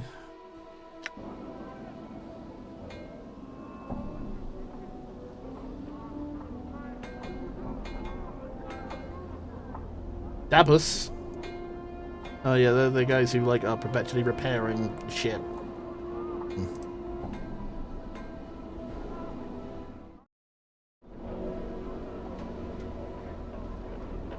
Black Abbot show. All right.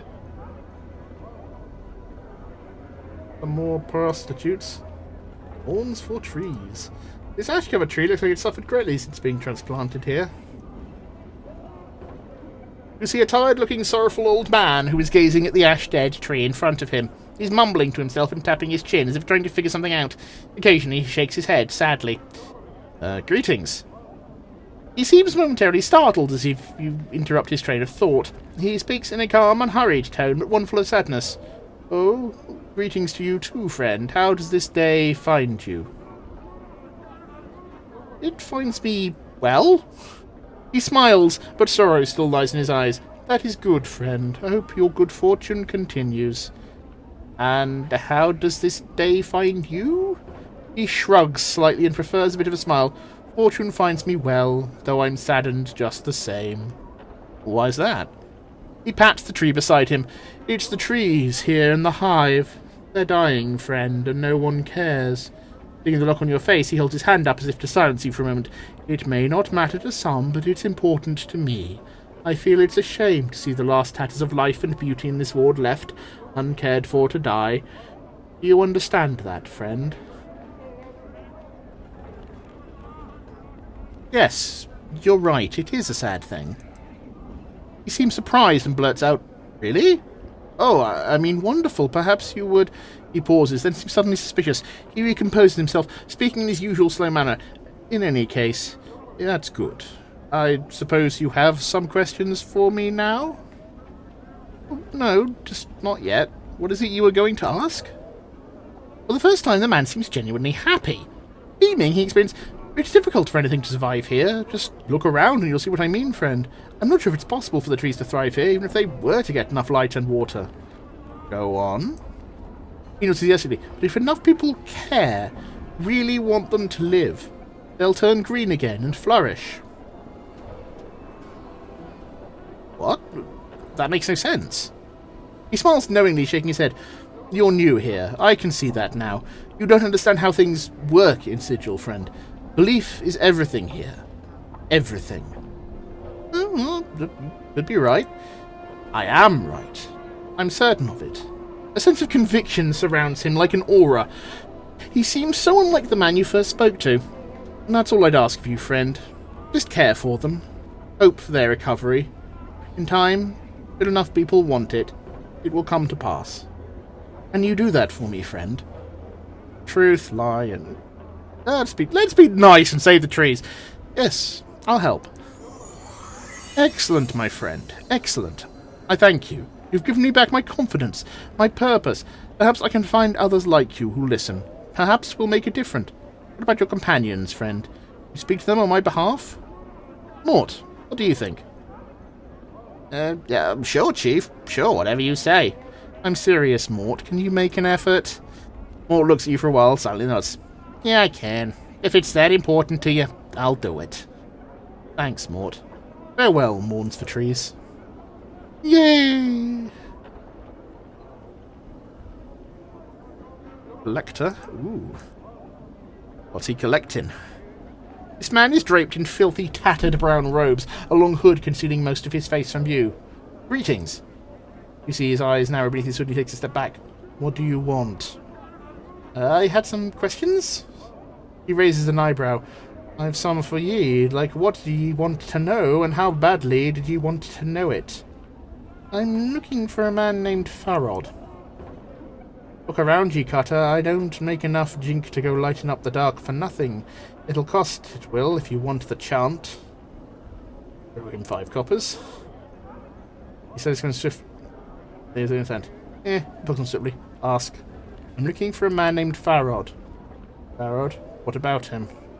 Do you know where he is? I know where the rat bastard isn't. He ain't where most of the collectors call Kip in Ragpecker Square, but he's close by there somewhere, as the chant. Do all the collectors share your opinion of Farod? Farod. He spits, sneering contemptuously. Ragpicker Square's in Sharegraves, mid-boss's territory, you see. Farod and his dogs came and windles back and tries to oust us. We fought them off, we did, so now they're all hiding somewhere now. We used to catch one of his lads now and then round the square. Usually we turn him into a quick spot of jinx in the mortuary, the piking sods. Tell me about Sharegrave. He's my boss. Casts his shadow over the whole mess of collectors. Does. I'd stay away from him unless you got right good cause to talk to the man. I never spoke to him personally myself. Tell me about collectors. We make our living by dragging deaders off Sigil's fair streets and hauling their lead-bottomed asses to the mortuary. Not the best way to earn a living, but it's a start. Is that what you want to know, Cutter? Looks at you oddly. That's all I wish to know. Farewell. Keep yourself safe, Cutter. If I find you on the streets, I'll be kind to your corpse. Eve. Oh, that's nice. Oh, no. Oh, the game cannot save when hostile creatures are nearby. Well, they're out of sight now. Okay, let's run back in and give them the beats. You think you can just do that to me, you fools? Aha, fuck you. That's what you get. That's what you get. That's what you get. Damn. See that?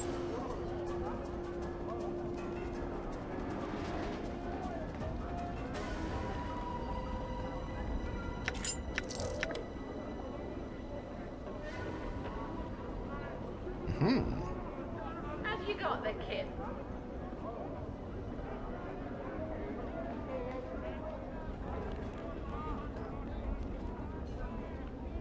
Hey, we're being watched, Chief. Just look natural. Casual. Just show it to me. Half dog barking thug.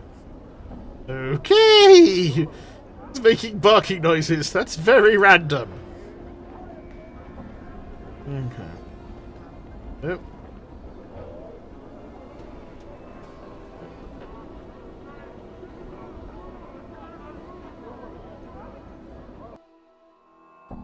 Painted door to Tenement of Thugs. Okay, so here.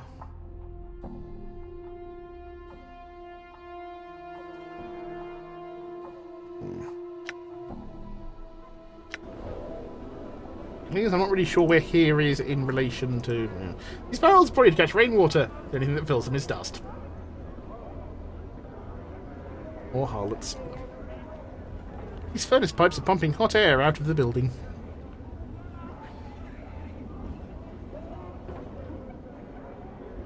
Harlots.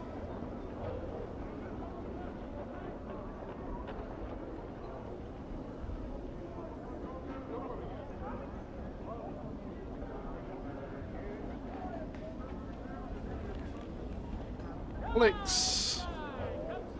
The vines in this building have withered from the heat emanating from the walls.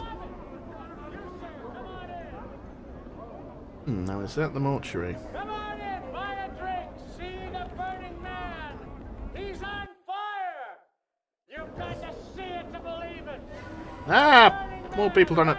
Fuck off! Are you trying to murder me? You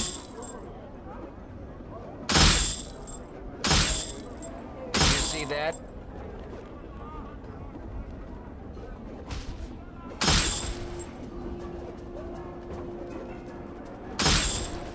You see that?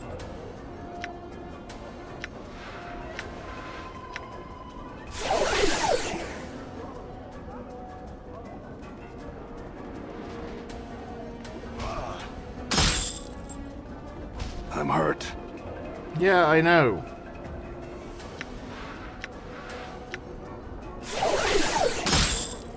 Damn. I'm hurt. Looks like death's come for the bill.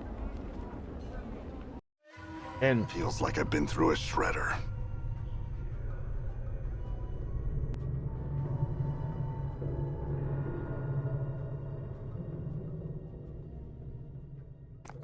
okay, use these.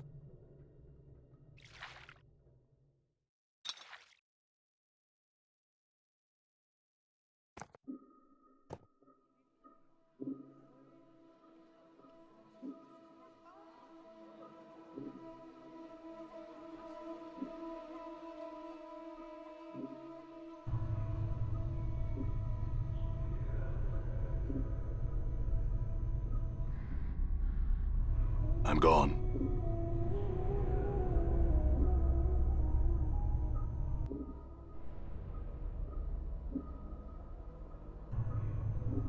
Okay.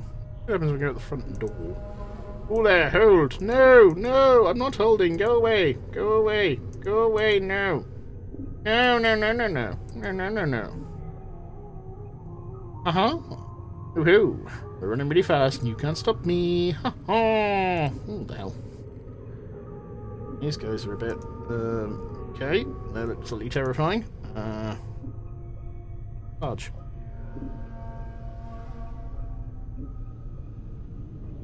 Aha!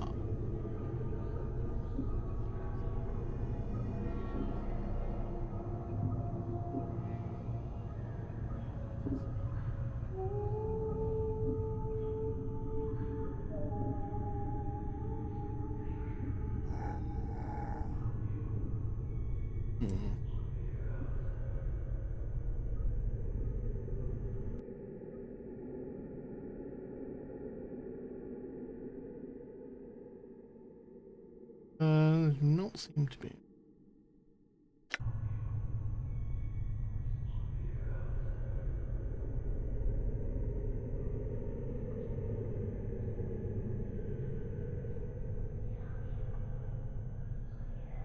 Blank. The plaque on this beer is blank.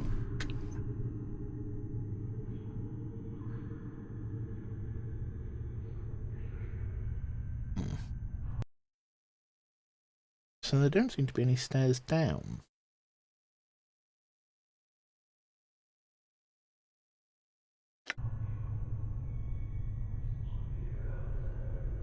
I'll talk to one of these nice men in armour. Maybe they'll help me.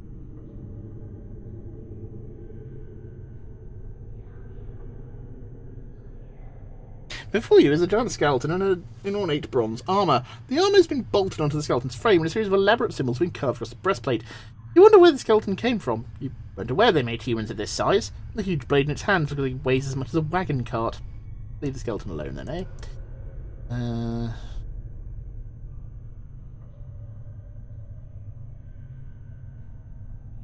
Actually, let's talk to these dustmen. Actually have a conversation with them. Like, you there.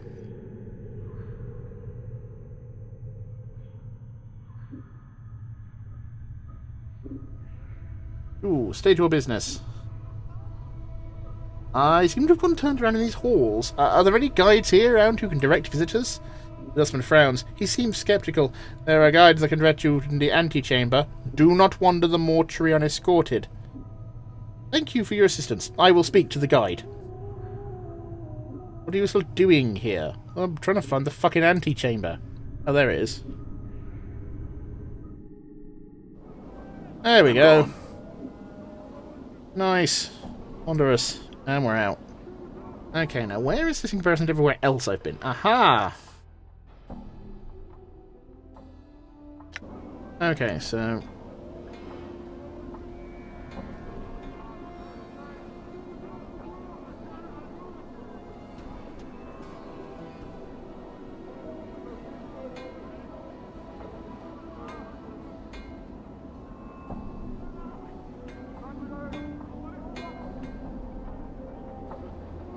Quentin Tarantino is looking at feet pics again.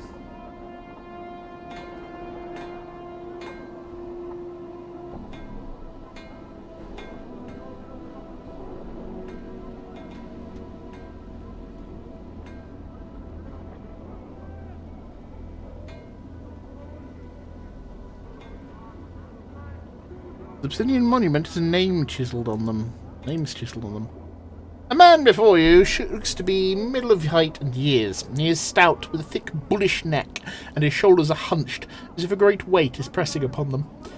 He wears an impatient look as he stares at the black monolith in front of him. Greetings. The man throws you a glance. There's room, cutter. No need to ask my leave to stand here. Actually, I wanted to know what this monolith was. Tombstone for the plains, he scoffs. Graveyard of names are scratched on the rock. Only up my name's one will split the stone in twain. He points at the base of the monolith. Quentin, right there, hammered it just hard enough to send the damn thing crashing down. Tombstone for the plains? Aye, Quentin smiles ruefully. The dusties scratch the names of the dead on this monument here. He gestures around him. On the walls of this place. Not enough space by my reckoning, but no matter. They do their best. I barely read half the names. What are you doing here? Reason they were rivals. Trying to find a new one every day. Trying to remember if I knew him. Nothing more. I see. Farewell. Oh, that's rather sad. In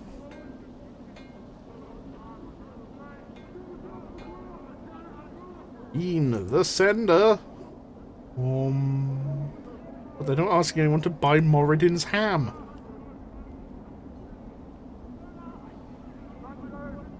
I should probably explain that. If you've not played the original Baldur's Gate, there is a bit... So, you start in Candlekeep, which is this sort of library town.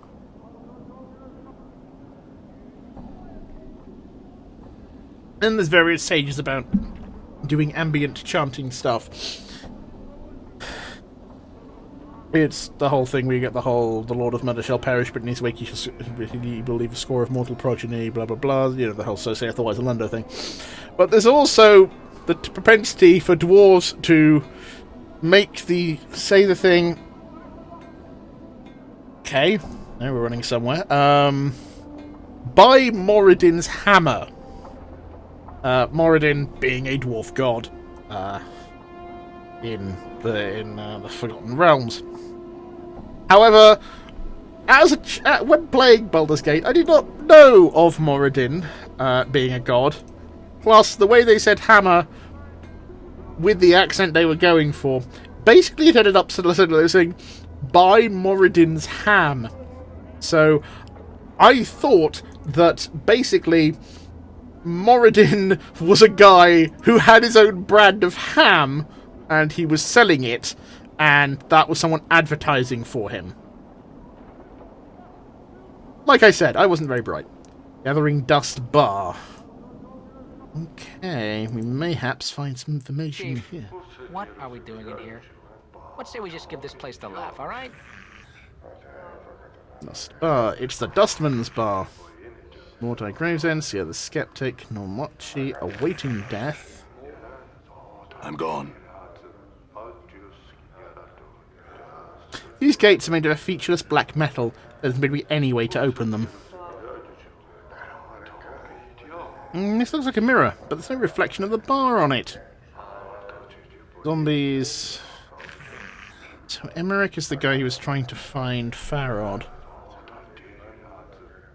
You see a heavy-set man with dark skin and grim features. He's dressed in dustman robes and is regarding you with a stony gaze.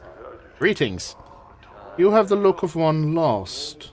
The man's voice is like stone settling. Did the wind send you, or are you here with purpose? Who are you? I am Emmerich, Factorum and Initiate of the Fourth Circle. Is this your bar?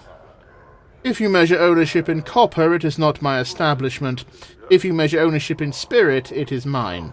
He pauses this, trying to emphasize a point. The dustmen here are my students. They are under my protection. Can I ask you some questions? Emmerich awaits. I'm searching for a man named Farod. Have you seen him? I would know why you seek the Collector Farod. He stole something from me. Rick remains silent. His gaze is unnerving. He doesn't seem to blink. Why do you want to know my business with Farod? The Collector Farod has brought many corpses to the mortuary of late. One must ask where these bodies are from. Perhaps I could find out where these bodies are from. How would you do such a thing? I would track Farod down and ask him? If you spoke with the Collector Patrol and returned with his answers, you would have done a great service to the Dustman. Find where the Find where the dead he brings us are from, and you will be rewarded. Okay, I just realized something. There has been no sign. Okay, I'm definitely streaming, but there's been no sign of the chat. I have not seen the chat, so... Very well, I will find Farod, speak to him, find out where these dead bodies he brings you are from. Your path is our path. Return here when you have Collector Farod's answers. Can you tell me where he is? It is not known to us where the Collector Farod is. He hides from the eyes of the Dustman. I would seek other collectors and ask them your questions. I'll see what I can do then. Farewell. I'm going to go in here to pause. I'm just going to turn a sec because I think it's possible something odd has happened. Because normally you get the auto thing promoting the Patreon. It has not appeared, and that's a bit confusing.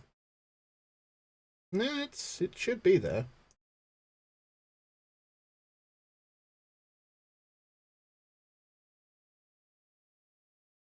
Just in case anyone is talking to you on chat, I don't think they are.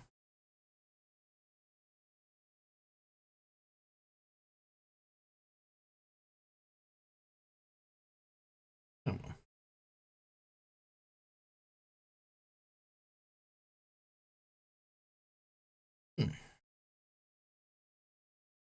Very strange. I'll have to look into that later, not a concern. Anyway. Who there, stranger? Speak with me a moment. I think that was Mortai. Morty? Oh no, it's Mortai. Morty. Morty. This tiny wizened man is dwarfed by his huge dustman robes. They look as if they were chosen to cloak his small stature. Though he looks to be in his late 90s, the man is extremely energetic. He fidgets continuously and his eyes dart around the bar like a bird's. Oh god, it's Rick. Greetings. The man's eyes gleam as he takes your measure, and he gives a slight nodding greeting. Hail and well met, traveller. Yes, I'm going to do a fucking Rick. So why not? You look like one who's just getting the sigil legs about them. He trails off. Pardon me, we've met before. Your face seems familiar somehow. No, at least I don't recall you. Maybe I was mistaken. Morty shakes his head. Well, no matter. How is it that Morty Gravesend may help you? Do you seek? He clucks his tongue as he speaks. A contract, perhaps? Contract? A contract. Well, it's a simple transaction. From the depths of his huge robe, Mortai pulls forth a dusty parchment and quill pen. I give you 50 commons in return. After death, the Dustman faction will claim your remains. He smells and clucks his tongue. What use will you have for them by that point anyway? What do the Dustmen do with the body? Morty holds up his hands as if he doesn't know. What does it matter? It's no consequence when you pass on. I mean, it matters to me. Well, if you must, no, oft-times nothing's done with the body, and we're the Dustmen who have wasted all that money. More fools us. Morty gives a light smile, then looks apologetic. But rarely there are times when the works in the mortuary need to be replaced, and we may have a need for your body. I mean, do you mean I'll be able to make this course and put to work in the mortuary? That doesn't sound good. But no harm's done, no pain. Morty raises his finger as if to his point. And there's no danger. In exchange for money you get to spend in this life, you may at least give us something you have no need for when you die. What if it's just, I certainly can't do it myself, you must know. I've no need of my body when I pass on. I'll consider it. For now, I have some other questions. Of course. Be a pleasure, hand in hand. I'm searching for a man named Farod. Have you seen him? Morty frowns. Oh, he's one of those collectors, isn't he? I know a little of him. I think Initiate Emmerich mentioned him in passing. He turns around. Emmerich could be around the bar somewhere. He should be found in the far corner of the head table, I think. Initiate Emmerich? A respected initiate of the Fourth Circle. Very wise man. What he said is he slightly worried. What's your business with him, may I ask? Perhaps I can help you instead. Oh, no, I don't think you can help me. Farewell, Morty. But I can help you. I can. When he goes let you leave, he's supposed to be return to your feet funds. Morty can help. I'll exchange for a signature.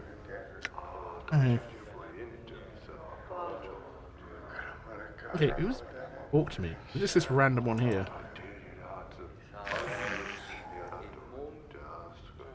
Leave him in peace.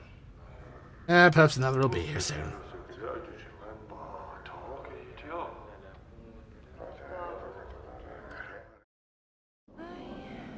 All right. Right, so that's none of that. Leave dangerous angles. Gathering dust bar, southeast portion of the hive, northwestern. Okay, let's see. We might well be in the Delhi of Danger. Oh no, we need to get to this bit of the hive, I think, the southwestern.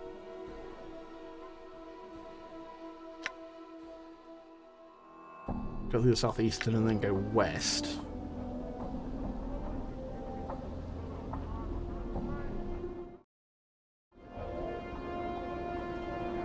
All right.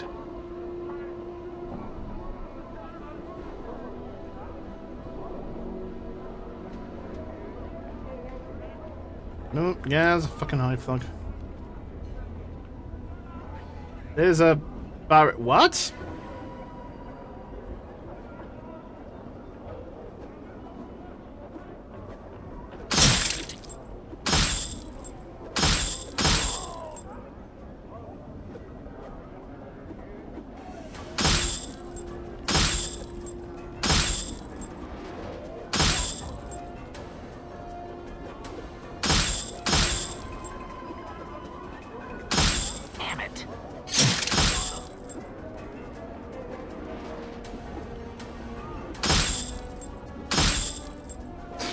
Hey, you come back here. You come back here. Come back here, you son of a... Come back here. You come back here. You come back here right now, sir, and you take your beating like a man. You come back. Do not Benny Hill. That is my job. I'm the dude the Benny Hills around here. Rusty dagger. Oh, that's better than a scalpel.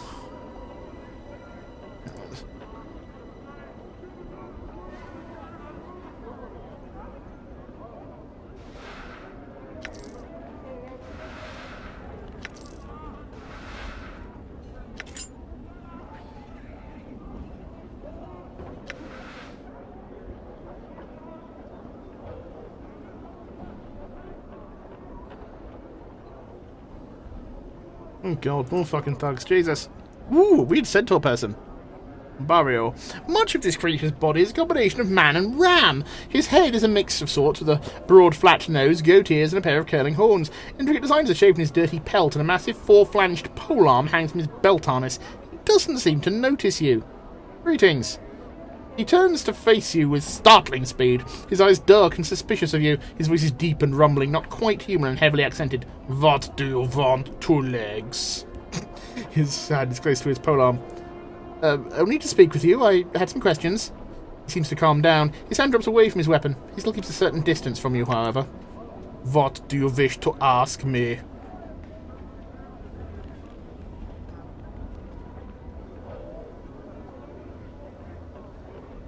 There's someone named Farad. I know a few people here, two legs. This Farad is not one of them. Friend of yours. Perhaps. I'm not sure myself. Farewell. Okay, what the fuck is that place? It's Quattra's Warehouse. Okay. Bell's Tattoo Parlor. Painted door to tenement of thugs. This might be a shop. Or dwelling. Done.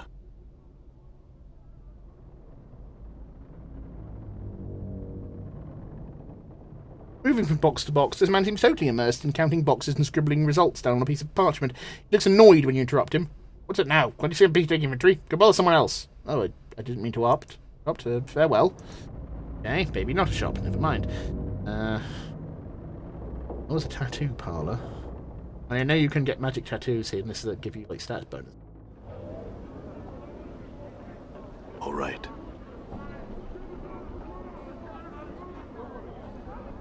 I'm going to move along the top here.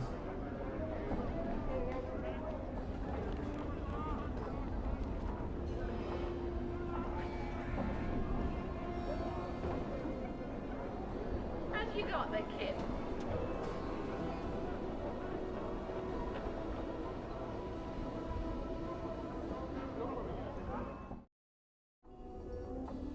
Bell's Tattoo Parlor. You see a tall creature with a shock of white hair. Its skin has greenish cast and a pair of goat horns protrude from its forehead. It's dressed in long flowing robes. Greetings. A series of symbols materialize over the creature's head. These symbols have a slight glow to them and they just hover there? Oh, for the power's sake. Hiking Dabus. What's wrong? These are Dabus. They speak in rebuses. These annoying word puzzles. If you don't know what he's saying, then we better find a native or some other way to communicate with him, if we want to. An annoying bunch. My bad, they can't speak. They just want to piss anyone off by trying to puzzle out what they're saying. What's a Dabus? Chances they're the janitors for the Lady of Pain. They float around breaking, fixing, and patching up surgical according to her whims. They're worse than corpse flies. More size. You get swatted though, or the lady'll get upset. Lady of Pain? Who's that? She runs this city. You'll know if you see her. She's got these blades around her face. She's the size of a giant, and she floats off the ground just like these guys. Mort nods at the Dabus, who looks at you both.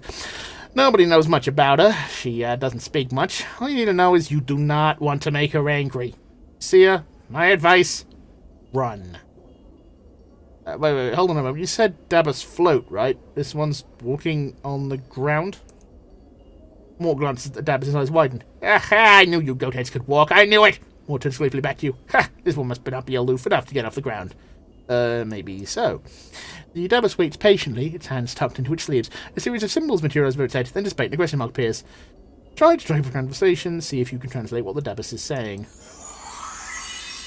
You ask the Dabus several questions, trying to get a feel for the rebuses that appear above its head. It's extremely patient through your discussion, giving you easy sentences to translate out of even shutting the hang of it, and it feels like you've done this before. Maybe you can help me. The Dabus waits. What is this place? A slow train of symbols materialize around Fell's head. Symbols take several moments to resolve, starting with simple lines, then fleshing themselves out into breathtaking colours. This is where I tattoo colour and life upon flesh and bone. Can I see what tattoos you have? Hey.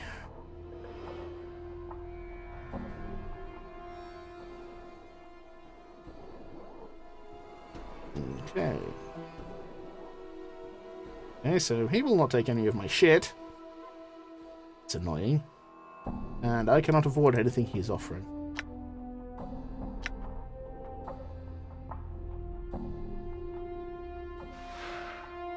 Tattoo of the skull. Plus 1 to charisma, minus 1 to wisdom.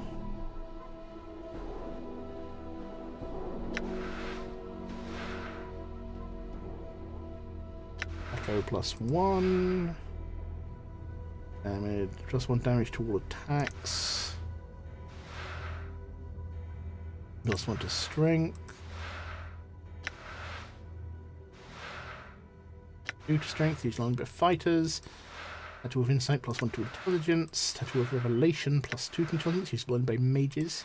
Tattoo of spirit, plus 1 wisdom. Tattoo of plus 2 to wisdom. Tattoo of action, plus 1 to dex. Greater action, plus 2 dex, used only by thieves. Tattoo of health. Greater health. By fighters. Presence. Charisma. Greater presence. Tattoo of enduring, plus 4 hit points. Greater enduring, plus 9 hit points. Tattoo of warding, plus 1 armor class. Tattoo of greater warding, 2 to armor class. Okay. Okay, so we can't afford shit at the moment. Oh god damn it! Stop fucking trying to mug me all the fucking time, you little assholes. Damn it.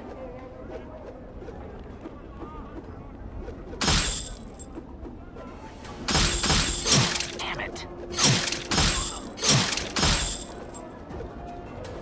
Damn. You see that? I love how incredibly blasé everyone else is about this. He's like, what the fuck? Oh shit, I got to level up. Come back, you little shit. And you too, you little shit. Other little shit. Fuck you. Fuck you. Ah, fuck off! I am really starting to get peeved. I'm hurt. Oh, fuck.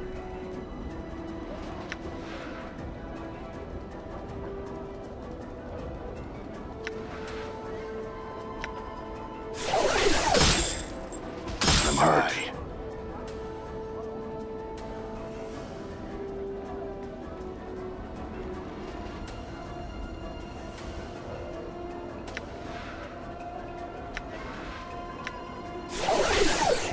Done.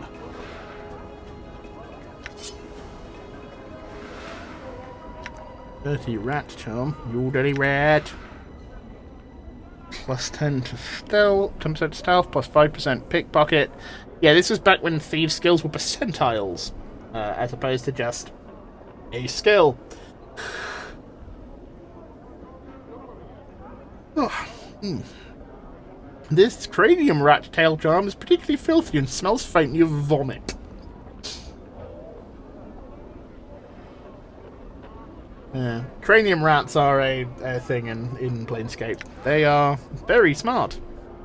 Also, let's go after this asshole who was running away. Tried to murder us earlier. Come back, you little shit. Yeah. You wanna start, son? Oh, yeah. I got stabbed here before. Fuck you. No, fuck you. Oh God, now we're in another fight. Fuck.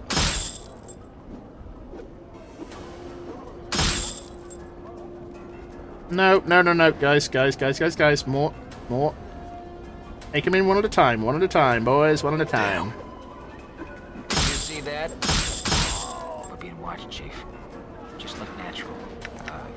Casual. Come on in, buy a drink. See the burning man. He's on fire. You've got to See the burning man, he's on fire? Really? He's the burning man, he's on fire, you say? Wow. Inventory is full. However, I'm standing on it. I can do that.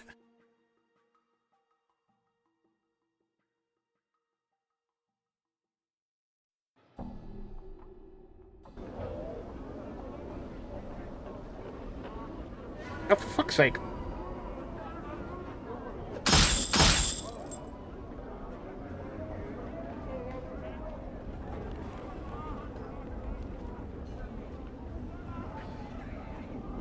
Do not start trying to stab me, guys in red, please. But you son of a... Oh, God. Just stand still for 5 seconds! Stop running away! What the fuck? God damn it, why don't I have any ranged weapons? Fucking finally, Jesus. Okay. Oh. Tossing this shit up. What? Yeah. AC is 2. But that's good. I keep remembering. Second edition D&D. Lower is better for your armor class. Yes, I know that doesn't make a great deal of sense, but trust me on this, that's how it worked.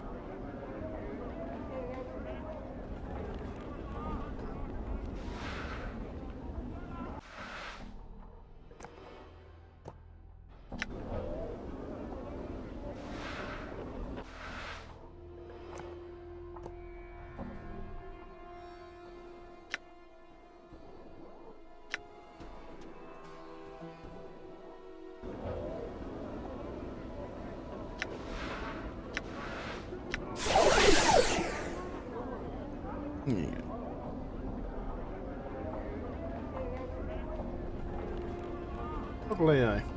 Where's the statistics screen? See if I can level up. Level up, baby! Okay. Save is improved, finance is improved, plus my characteristic, point gained. Plus... Okay.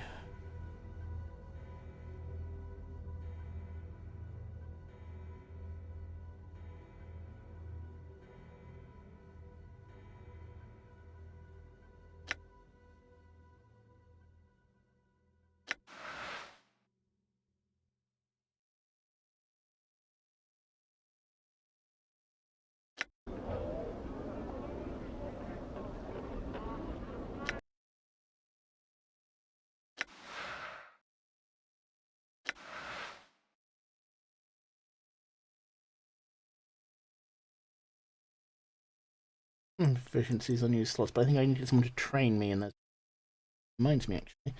Let's see, so Scalpel is 1 to 3 piercing, Rusty Dagger is 1 to 3 piercing, but this is also fragile and breakable. I really fancy going to kill this shit. Anyway, actually, I'm just going to quickly pop to the bathroom, and then we'll carry on.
Right.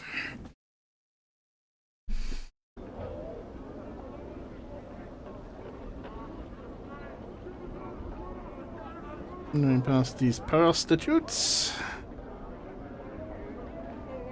Oh god, there's more of them. Okay, fine.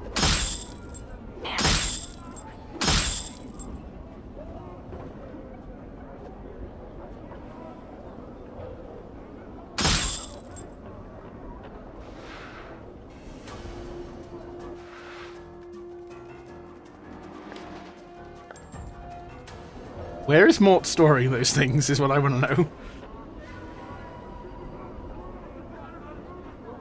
Come back. Come. Ah, fuck you. Why is there a constant Benny Hill chase to fucking fight anyone in this game? This is amazing. What the fuck? Oh, it's truly beautiful. It really is.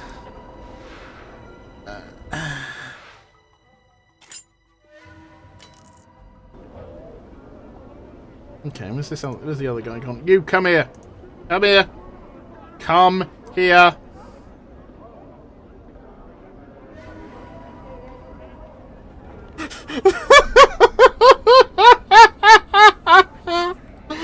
Stop! Come back, you fucking ass goblet! Stay still! Fucking fuck's sake! Oh, Jesus. Oh. Right. What's that one? The Mort as well. Shove up is somewhere. I don't know. Oh, Christ.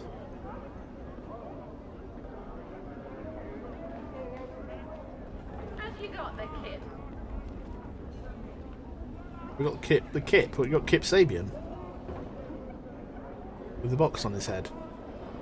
Okay, he doesn't do the box on his head anymore. It's a shame. I like the box on the head thing. It was kind of funny. Put him out, buy him a drink. He's thirsty. He's on fire. He's a red hot. Come on in.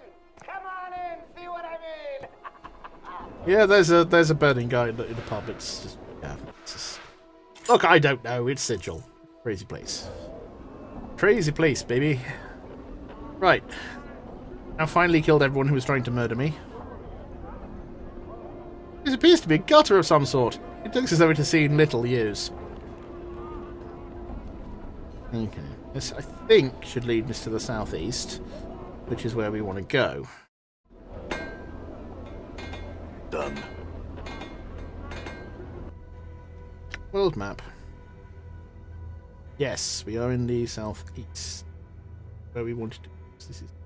This should be where Pharaon is hanging, or at least potentially locate Pharaon. Ooh, a Githrazi. You gotta remember, this was actually really quite something at the time, because this put in a lot of the weird shit that wasn't in Forgotten Realms, but like you got the Githrazi there, who are the sibling species of the Githyanki, but separated by a common civil war. Ashmantle. You see a dustman in long black robes and a pale face. Unlike the dustman saw in the mortuary, however, this man is confused and is glancing about, looking for something. When he spots you, he raises his hands to attract your attention. Greetings. The man seems relieved that you're speaking to him. He bows slightly. Thank you for hearing me, traveller. I am known as Ashmantle, one of the Dustman sect. I was wondering if you could direct me. I don't know the area very well, and I'm looking for a certain establishment. A bar that those of my sect frequent. Do you know such a place? Oh, the Dustman Bar. It's by the mortuary. Orientate yourself by the mortuary front gate. Walk directly southwest. Can't miss it. Oh, thank you very much, traveller. I appreciate your kindness. The people of the Hive are really helpful on such matters. Tell me about it. Say, can I ask you some questions? What questions did you have? I'm looking for a man named Farod. Do you know of him? Yeah, no one in town gives a shit that there's these running battles. I mean, from what I have read of Sigil, that's not entirely shocking. It's like, oh, that's Sigil for you. I mean, no one really gave much of a shit in Baldur's Gate 3 either, so... Actually, going to think historically, most people didn't really give much of a shit in the older Baldur's Gate games either. Other Baldur's Gate games either.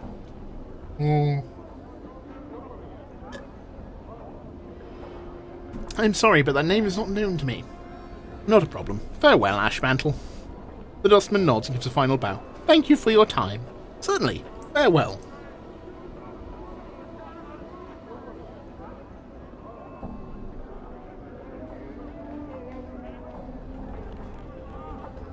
You're about to turn away when you suddenly have a feeling something is amiss. Suspicious, you glance at Ashmantle again, just in time to see him tucking something into his sleeves. It looks like something of yours. Bait Ashmantle into... Ooh, peek behind the ends of his technique. Attack him, ignore the instant leave. What do you think you're doing? Grab his hand. Ooh. On the pretense of giving him additional directions to places in the Hive, you engage Ashmantle in light conversation and secretly study his movements. Ashmantle seems to rely primarily on his Dustman facade to disarm his victim and uses his frequent bowing motions to cover his pickpocketing attempts. You make a mental note of his technique, just as he makes another attempt to reach into your purse. Grab his hand. Your hand snaps out, but as Ashmantle draws back suddenly and you miss his wrist, you see his Dustman facade crumple, and with a frightened look he runs off. Damn it. Ah, Betty Hiltis again! Woo! Ah! Ah, come on, chase scene. Oh.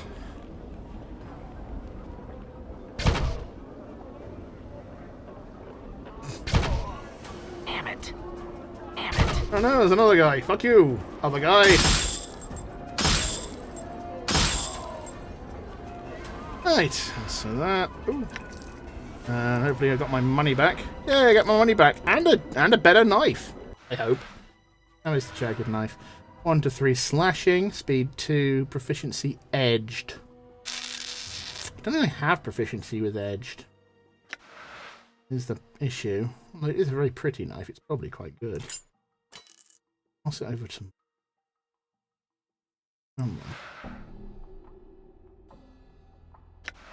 Proficiency edged. Gloves. Nope. What proficiencies do I actually have? Screen. Oh, I do have edged proficiency. Okay, so I can use that other... That's such a... Not use the word priests, yeah. This was another 2nd edition thing. Priests could only use blunt weapons. Don't know why. It was just kind of a thing. If you were a cleric, piercing was not good. Slashing. So this is a bit of slashing. Speed 2. Speed 1.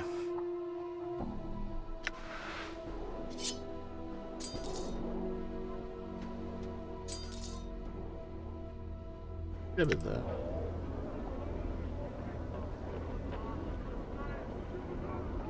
Well, there we go. Son of a... Damn.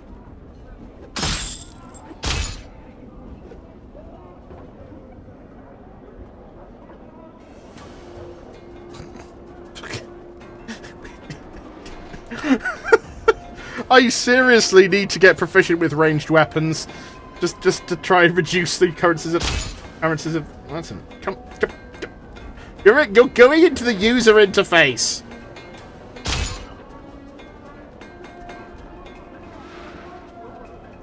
And only gets another crap dag. Oh god, man, this isn't even good. You know what? I can't even forget. You know what? Fuck it, I don't care.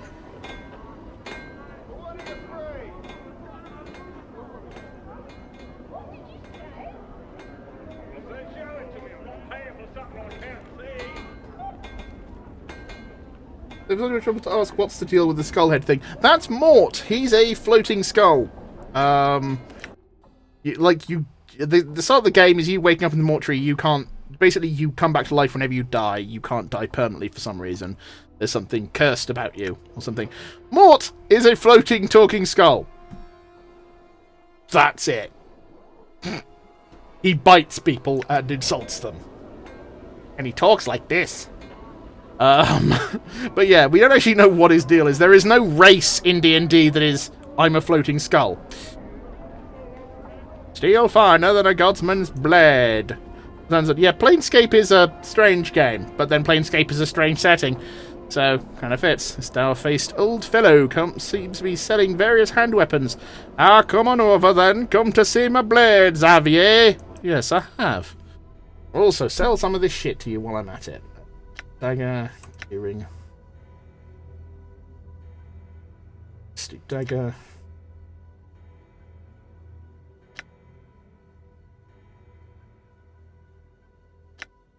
Actually, don't want to sell that one. Something about that one. That charm.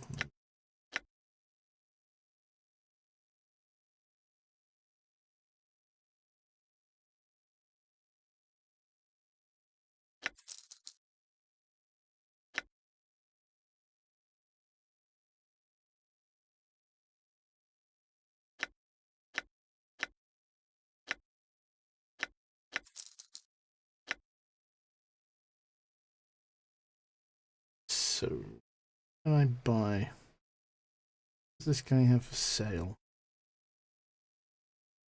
Iron Knuckles.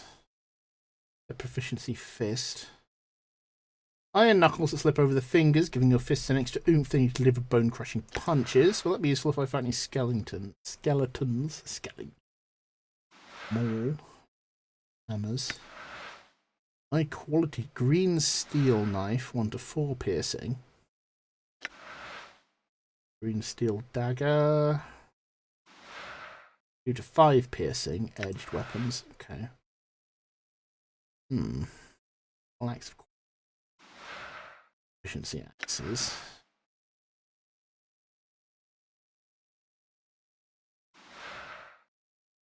2 to 5 piercing. This slim dagger has been forged out of the famed Bartorian green steel, found only in the wastelands of Avernus.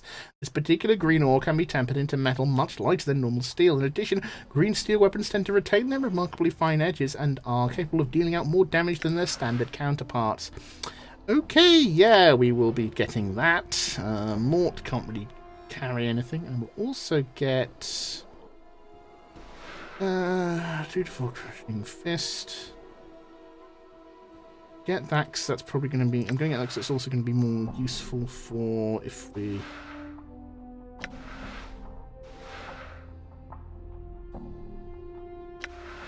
I'm fighting skeletons.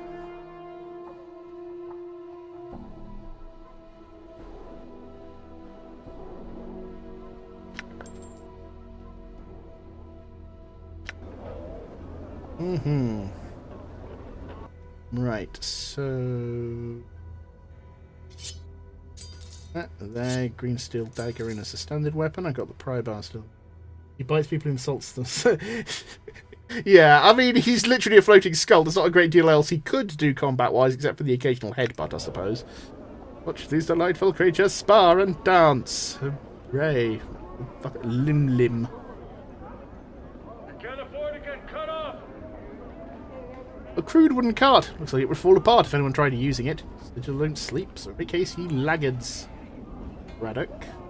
At least this place is. In fire seeds, fruits from Elysium. There's hive dwelling, marketplace, alley. Okay, let's check out the rest of the market. Maybe there's something else here that could be useful for us. I foresee the end. What? The faction shall be cast out. This huge box seems to double as a podium.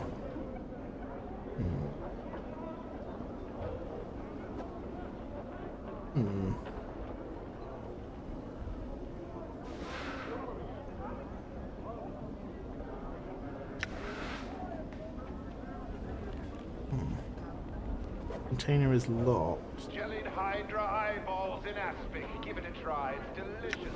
Jellied Hydra eyeballs in aspic, eh? I mean, I do like aspic.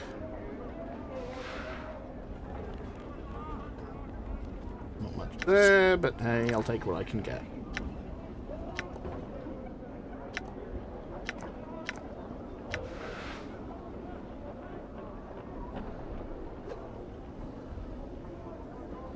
Come on in, Basher. We have the best blades in town.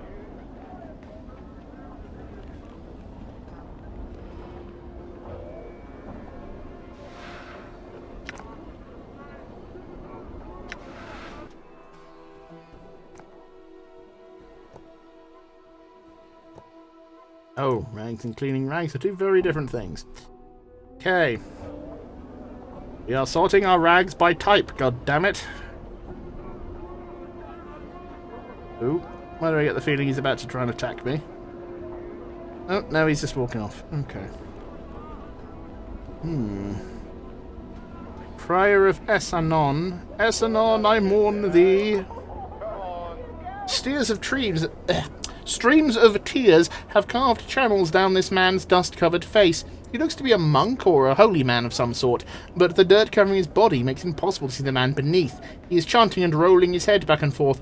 It looks like some sort of ritual. Okay, well, I'm not going to interrupt him if he's doing a ritual. That's just rude. Let's see if I want any of these things. Oh, I'm getting attacked again.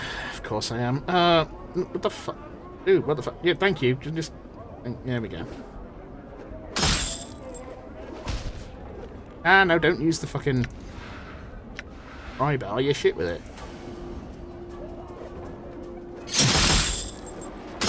Looks like my skills have increased. Oh, level up for Mort. You see that?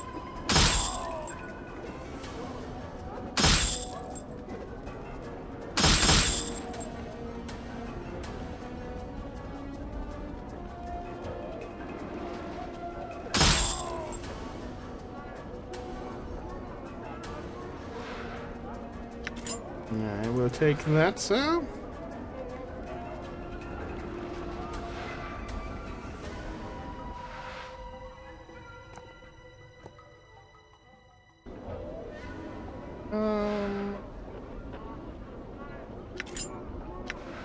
Ring. Okay, Mort's had a level up.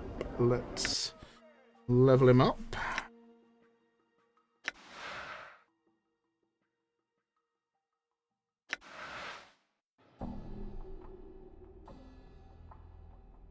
How do we use Charisma 6? Because he's very annoying. But his dex is very high, which is helping with his AC massively, because we don't have any armor.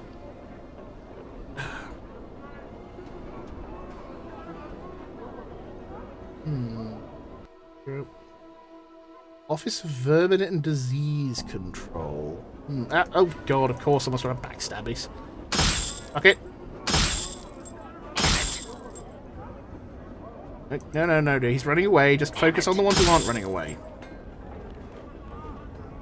Chase after him in a minute. Oh, for God's sakes, will everyone stop running away? Stop it. Come back. This man's trying to sell his... Poor man is trying to sell his fucking cooked rats here, and we're just having a John Wick fight scene.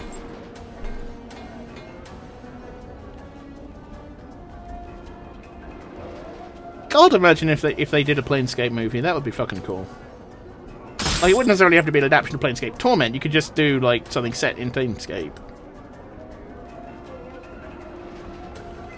It'd be like Valerian and the Thousand Planets, except not shit. Valerian and the City and the Thousand Planets, but not shit.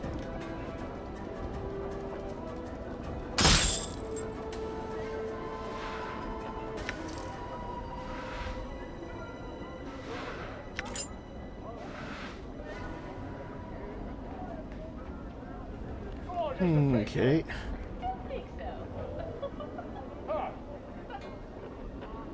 Okay. That guy who was trying to stab us earlier. Hey, we're being watched, Chief. Just look natural. Casual. That fucking just like a shy demon person is just walking around. It's like, fuck. Oh, there we go. Okay. Oh, no inventory is full. Put that into Mort.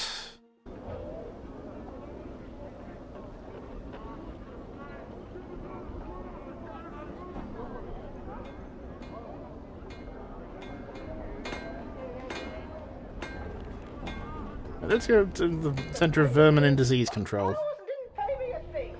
That's 3 tools. I'm gone. No, don't. I can just talk to the fucking guy. Phineas T. Lort the 39th. You see a squat man with rash-covered skin and several pustules covering his face. His clothes seem to mark him as some sort of official, but they're dirty, wrinkled, and covered in rat hair. As you watch, he idly scratches himself with stubby fingers. Greetings. Aye! The little man shrieks and jumps, startled. Clutching his heart, he takes a deep breath and pushes his spectacles up on his rash-ridden nose. Like this. Yes, and what is it I can do for you? He scratches his nose and looks you up and down, studying your scars. I have little to nothing in the till, so if you come to plunder the premises, this locale is ill chosen. I'm not here to plunder the premises. Who are you? I am the respected Phineas T. Lort the 39th, in charge of this hive branch of the Office of Vermin and Disease Control. It is my distinguished privilege, he scratches his chest and puffs up, to inform you that we, in the bureaucratic sense of the word we, meaning to encompass the sigil bureaucracy as a whole, are accepting bounties on all manner of vermin and strays that infest the, he scratches again, fair streets of Sigil, hub of the multiverse, and the city which sits at the centre of all things, the city by which all other cities are measured. Bounties? Updated my journal. Yes, we, in the bureaucratic sense of the word me, meaning to encompass the sigil bureaucracy as a whole, are accepting tangible proof of the eradication of brain vermin, aka cranium rats, from the hive area where they have clustered quite thickly for the past many years, as a recent census of the vermin population has shown. I am empowered by the Sigilian bureaucracy to pay a ransom of, he puffs up dramatically, 1 copper common per cranium rat delivered to my branch office. Cranium rat? Cranium rats are a species of vermin that have become more intelligent the more of them there are in close proximity with each other. 1 cranium rat alone is but a nuisance that chews at boards and burrows into food, but 5, 10, or more, and their intelligence grows and surpasses even the intelligence of one such as myself. Scratches, then sniffs disdainfully. I imagine that 2 or 3 cranium rats might be enough to outwit you, sir. Okay, another comment like that. You'll be wearing your ass as a hat. Yeah, we get... yeah. How many... Yeah, we are going to get rich on this. How many cranium rats are in Sigil? More than enough to last a bounty into a lifetime. Perhaps several. I had some other questions. And your questions would be...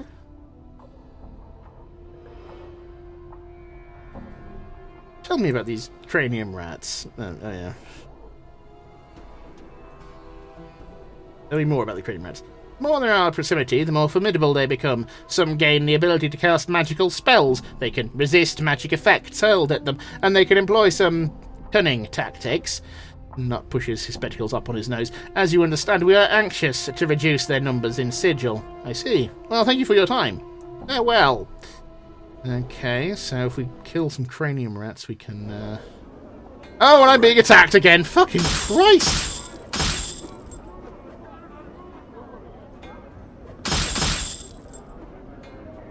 Okay, if I ever do run a Planescape adventure, I'm gonna have serious problems with the player party just constantly being attacked! Just by random fucking assholes!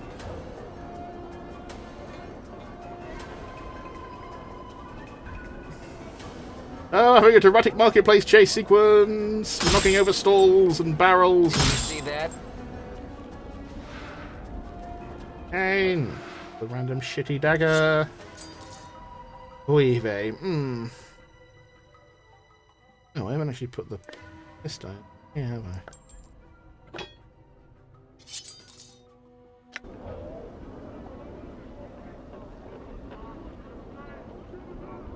Aha.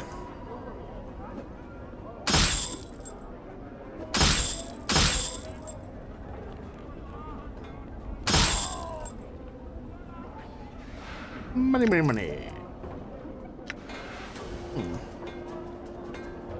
Right. So supposedly Farron is somewhere in this locale.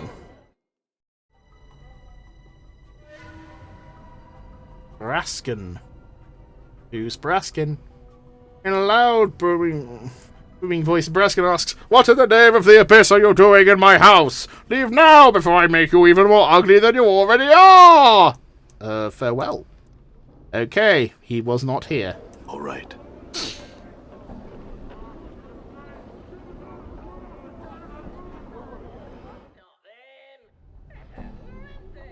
Small dwelling, a random hive dweller. You see a pale man standing in the room. He's unshaven and doesn't look well. Greetings. I feel terrible. What happened? That man was seriously roasting me. He was like giving me full of both fucking barrels. What happened? I'm not sure, but I think a bit of rest will do me good. Can you please leave me alone? Farewell. I will leave your house that I randomly wandered into. All right.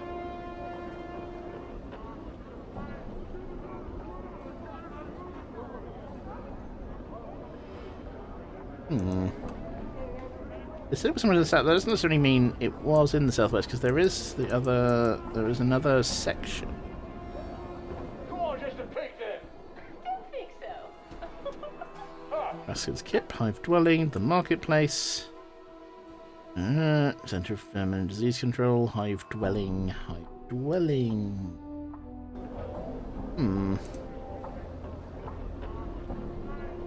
pay you what you want.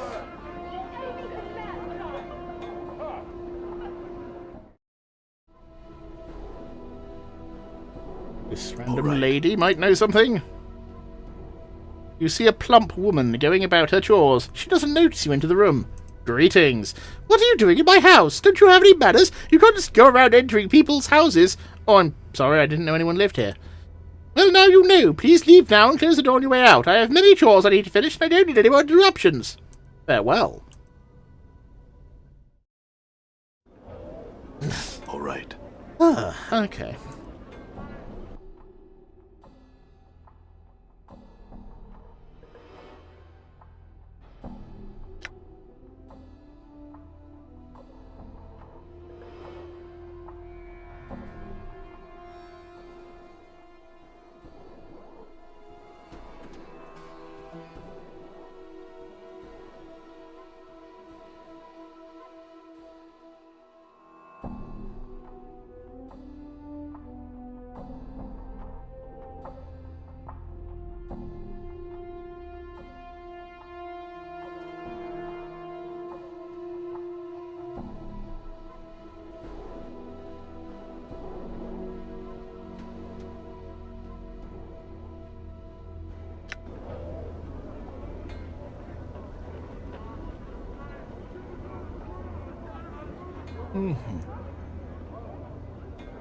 Oh, God, there's another one. I must run off when I murdered him earlier. Damn.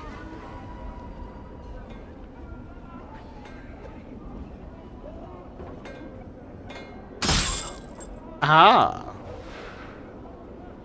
Oh, excellent. Well, this is getting a steady stream of experience from murdering every single fucking person I come into contact with. Let's see at this person's house. It'll tell me to fuck off when I'm in their house. There's another person. You see a woman with a worried look on her face. Greetings. I'm waiting for my husband to get back. He's gone for a while now, and I'm going to get worried. I'm sure he will be back soon. I'm sure you're right. Oh my, look at the time. Excuse me, I have some work to finish up. Farewell. I love... She doesn't give a shit that I'm in her house. She's just like, oh, my husband hasn't come home yet. I'm going to do some stuff. Like, okay. Right, so...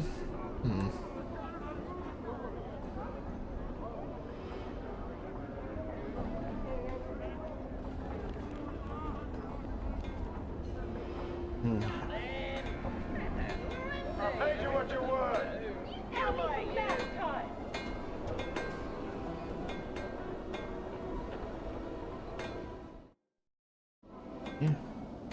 Oh boy. Done.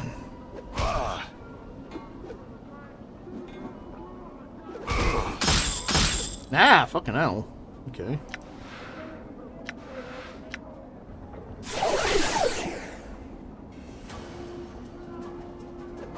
Damn. I'm hurt. Yeah, no shit, you hurt. Jesus.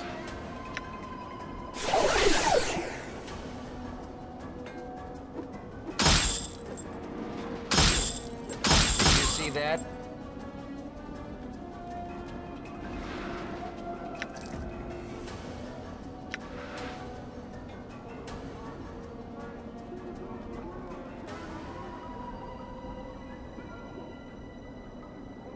Get a room with a girl, Cutter. Hey, Cutter! Come here! Come on in and sleep it off! Have a good one!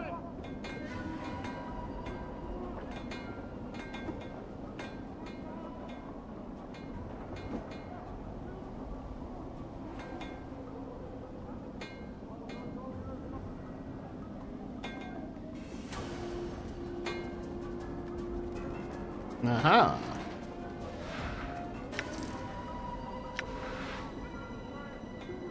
Man is dead. He is very dead. No, and some jinx. Ah, your first impression of Mar is that he needs a long bath, preferably away from any creatures that have any sense of smell.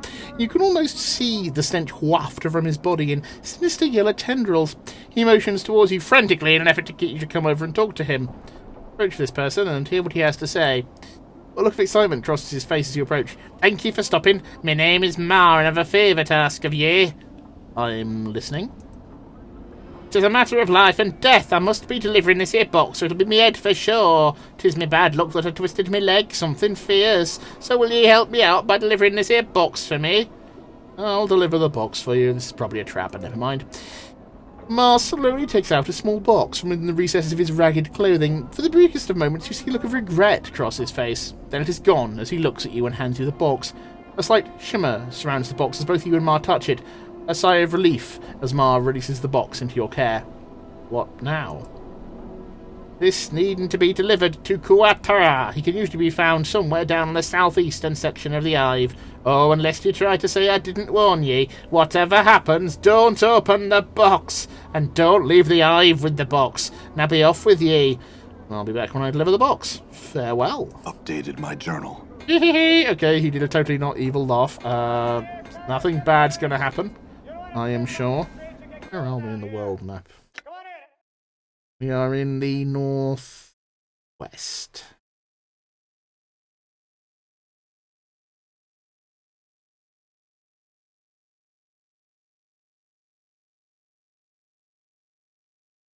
East.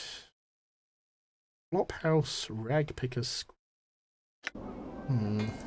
Flophouse. Now maybe that might be where we can find Farod.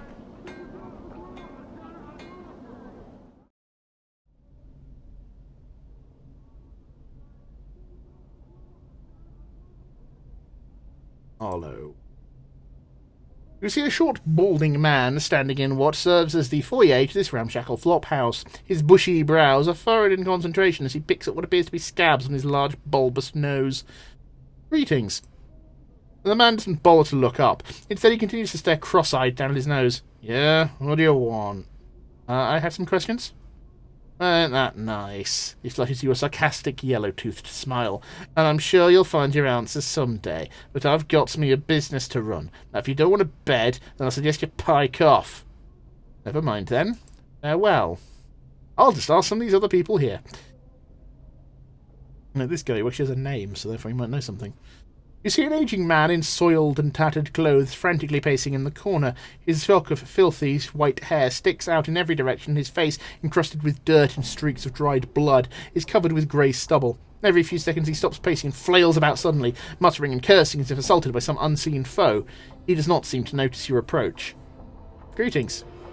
At the sound of your voice, the old loon whirls about to face you, his wide, staring eyes bulging in their sockets. He regards you for a brief moment, then returns to his raving. No, no, no, it's not you. Hoo-hoo, but soon, yes, soon. Who are you talking to? The old man seems oblivious to your presence. Hoo-hoo, you'll come, yes, you'll come, and old Nestor will be waiting. Are you all right?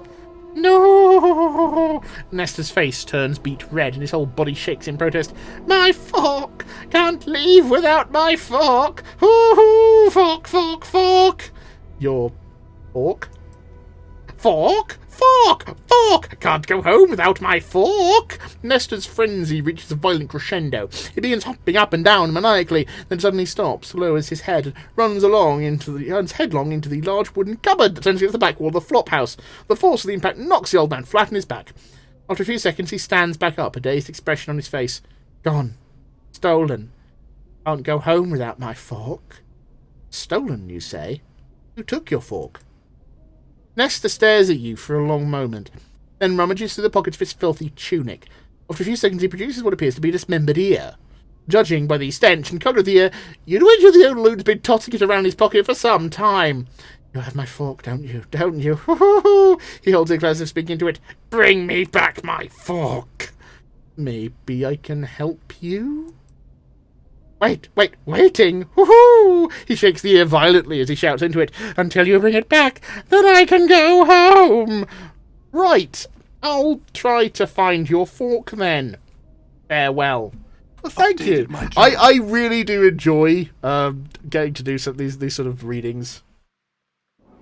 It appeals to the frustrated voice actor in me. Mahult. This man seems less dour and wary of passerbys than the people around him.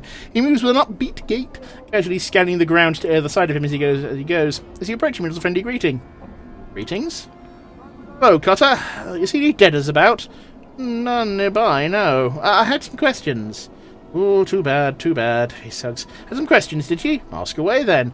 I'm looking for a man called Farrod. Oh, the collector boss. Don't know much about the man myself. We spent a lot of time fighting his boys, but they're all suddenly disappeared, along with Farrod. We still catch the occasional straggler in Ragpicker Square, but we've no idea where the rest are hiding.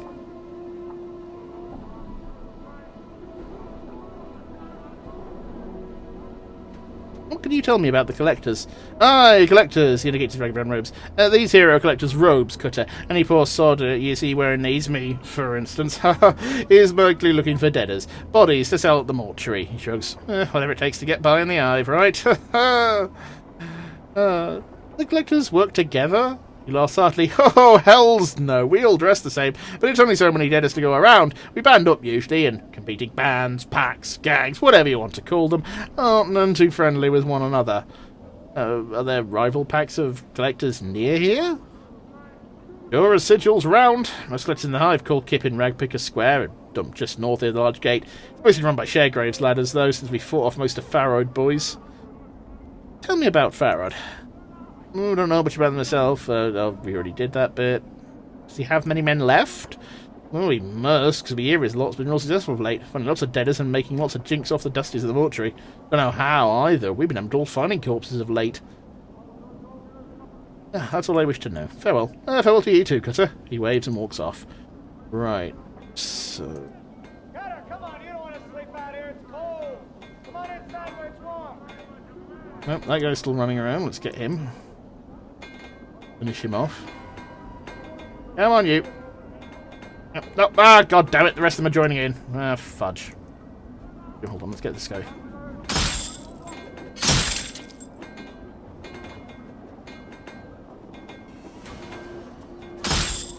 Oh, sod.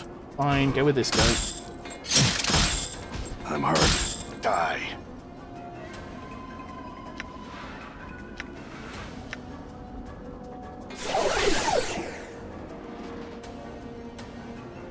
Damn.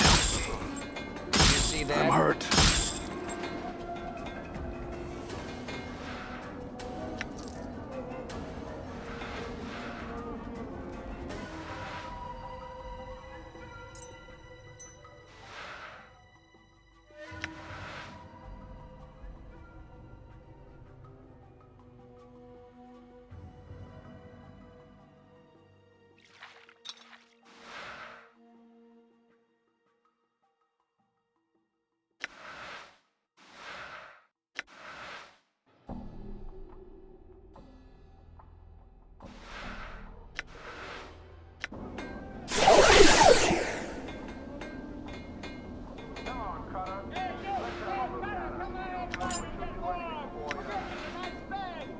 Lease. See a man who's looking around the building in some confusion. He looks lost and is mumbling to himself. Greetings. The man looks relieved. At last, I beg your indulgence, good sir. I seem to have gotten turned around in these maze of streets. He chuckles uncomfortably. I'm afraid this area of the city is somewhat unknown to me. The residents seem most unwilling to extend aid to a visitor. Miss Gofrey, can I prevail upon you to help me, perchance? Certainly. Where are you trying to go? I seek the house of my Aunt Marguerite. She is reported to dwell in a house close to the mortuary, but the street lead out seems to have changed since my last visit. You know which house of which I speak? I'm afraid I've never heard of such a place. The man frowns in disappointment. Oh, I suppose it would have been too much good fortune to hope you would know such a place. He nods slightly in thanks. Well, I thank you for your time, good sir. Most welcome on these streets. Farewell. You were about— oh, god damn it, not again! You were about to turn away when you suddenly have a feeling that something is amiss. Oh, god damn it. Bait him into pickpocketing again and observe his technique.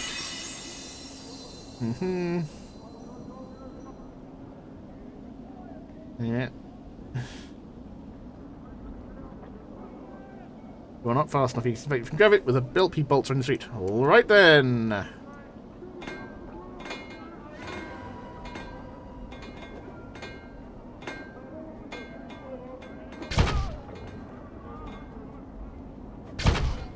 Aha! My stuff. And then toss this thing. What?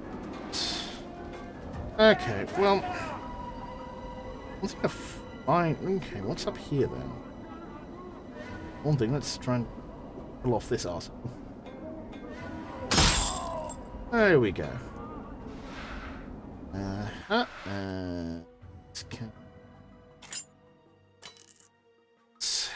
Deep, deep vault of stuff. Rag, pick a square. This is where the collectors.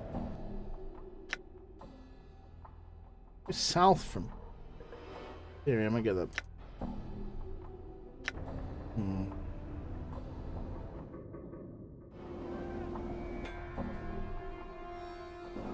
Done. What do you do with this fucking box thing first?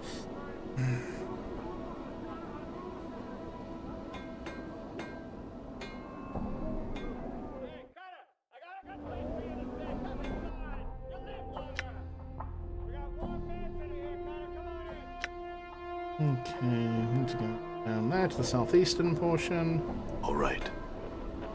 Across. Let's go across the top this way. I gotta go. No, I cannot. Okay, gotta go down.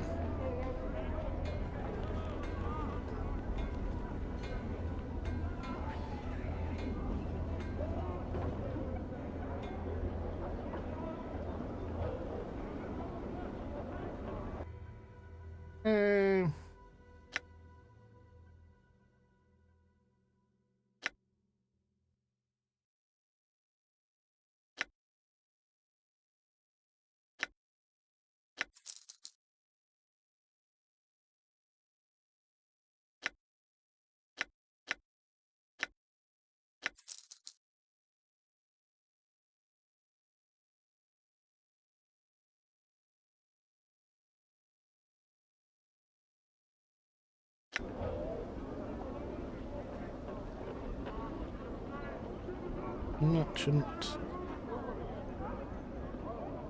Merchants actually. Offer. Oh, no, this guy does charms. Useful. Oh, and he'll take the bronze rings. Good, because no one else was taking the bronze rings. I'm stocking up my inventory a bit.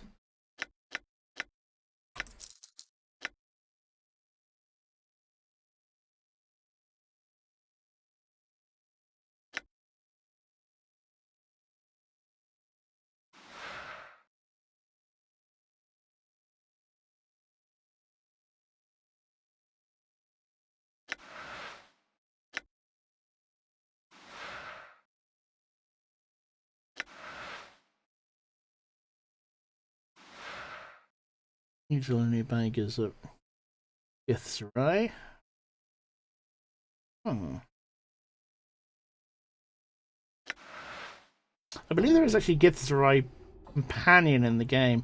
Bizarrely, I think apparently he's voiced by Mitch Pileggi, the guy who played Assistant Director Skinner in the X-Files. Which is just strange to me, but also kind of weirdly awesome.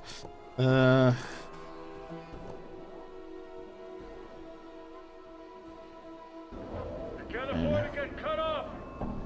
And this lady's also a merchant. You're selling. I sell plates. Yeah.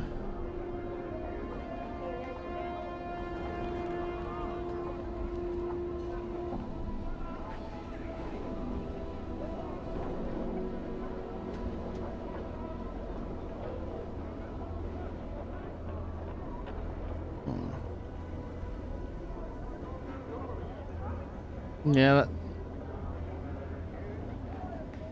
You see a spindly-looking merchant with a brush of grey and red stubble across his chin. He wears several layers of brightly coloured robes, so much so he looks like a flag with arms and legs.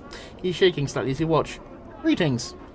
Hi, Giscorle. He bows and spreads his trembling hands. As he does, you notice his hands and forearms are a twisted mass of black scar tissue, as if they were once badly burned. What are you selling? Giscorle by cloth. Giscorle's voice ticks like a clock, flat and measured. Giscorle sell cloth, washcloth, mend cloth, and he gestures at his layers of clothing with his shaking hands. Wear cloth. Can I see what you have? Ah. Can I buy? No, he is not going to buy any of the rags. Well, that's not very helpful. However, he does have bandages.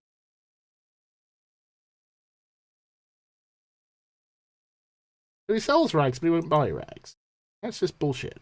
That is. Off with you, Giscorle. This food guy, what's he got? Come in, Basher.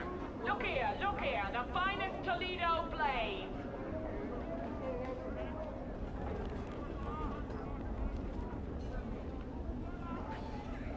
Ah, so he's got like food stuff.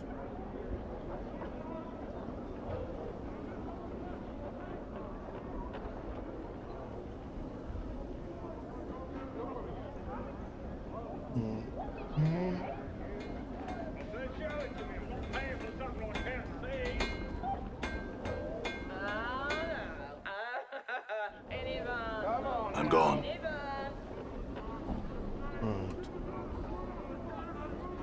Where was that?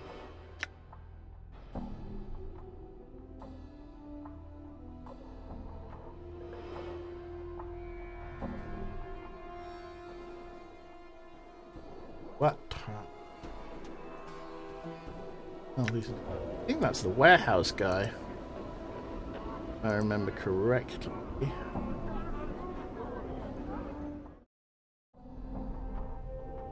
Yes, Quatra. Let's quickly save. See what. You again! I thought I told you not to bother me! I was told to deliver this box to you? Well, why didn't you say so in the first place? Let's see what you've got for me. I'm sure I'll leave you inventoried. But Ma told me to give this to you. As you hold out the box for him to take, Quatra's expression changes from one of interest to one of intense horror. No, please, get it away from me! I don't understand. Why are you afraid of this box? I said, get back! Death! Evil! I had to do Ma! Couldn't take it anymore! Please, take it to Braskin. Live southwest. Hive. Me. No! Apparently, the sight of the box is just too much for him as he runs screaming from the building. Wait, what am I supposed to do with the... Updated my journal. Ah! Okay. Do you think I could nick in here? Done. No. Apparently not. Oh well. Right, so we now got to give it to that guy who was mad at Braskin, that guy who was a dick to us earlier. Okay, one of it. Right. Oh god damn it! More people trying to murder me. Come on then. Oh, and of course he immediately runs away.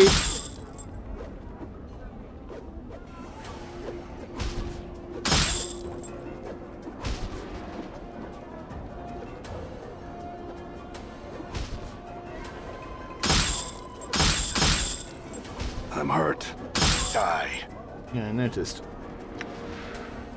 Item. 8 out of 3. I'll use the blood charm.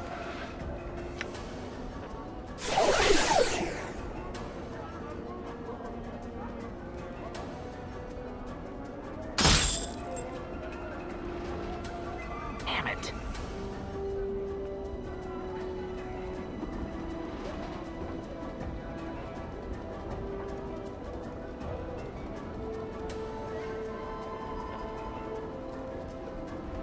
Okay, just run across the whole fucking area. Oh, for the love of God. Would you... Aha! Gotcha! Ah, right.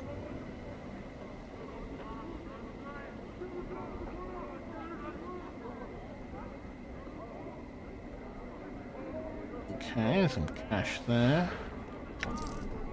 Okay.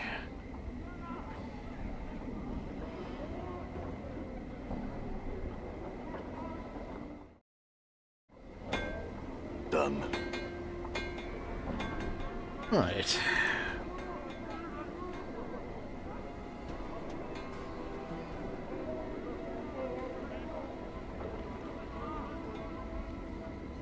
Right, that was this chap who lived here.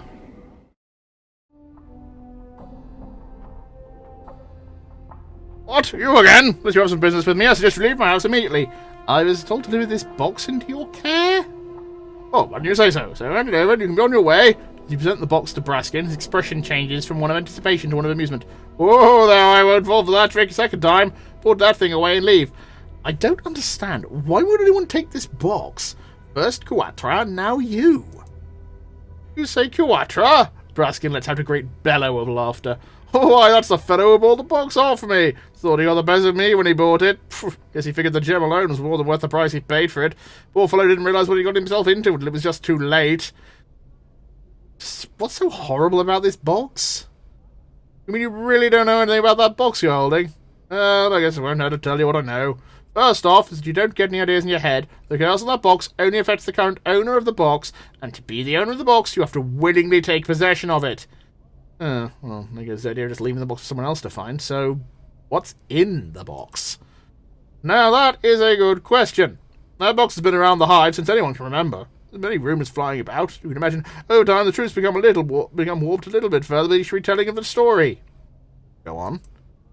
I've heard many a story about that box, and they all seem to have a recurring theme.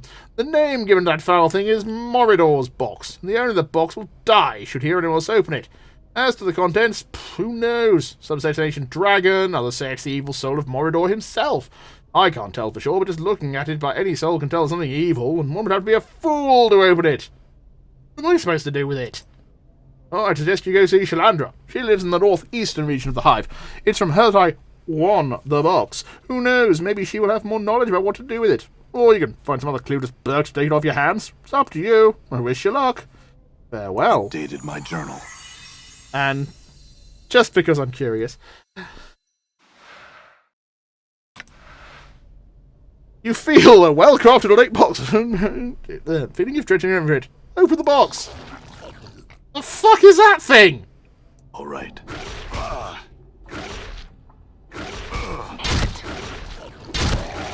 I'm hurt.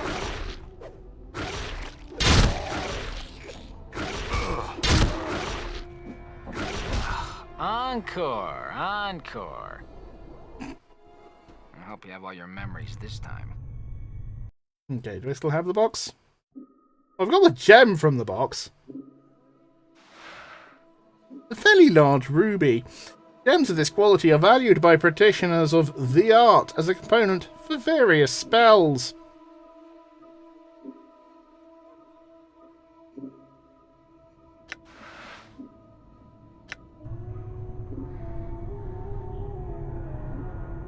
Honestly, I don't really care. I mean, I'm not... Gone. I'm gone then. Can I kick it? Hold up. Where's the door? Where's the fucking door? Where's the goddamn doorway again? Oh, it's there. Right. What the front door was.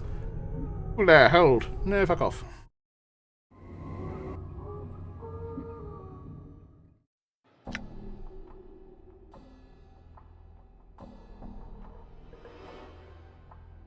I didn't get any experience for that though. I'm gonna load. I wanna loading game will destroy kind of information. Small dwelling.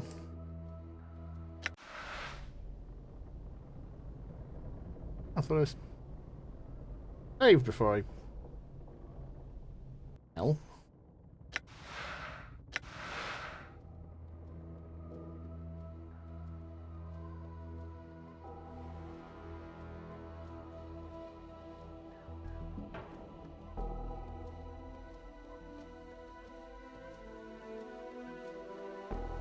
Okay, that was literally just now. Oh, like the...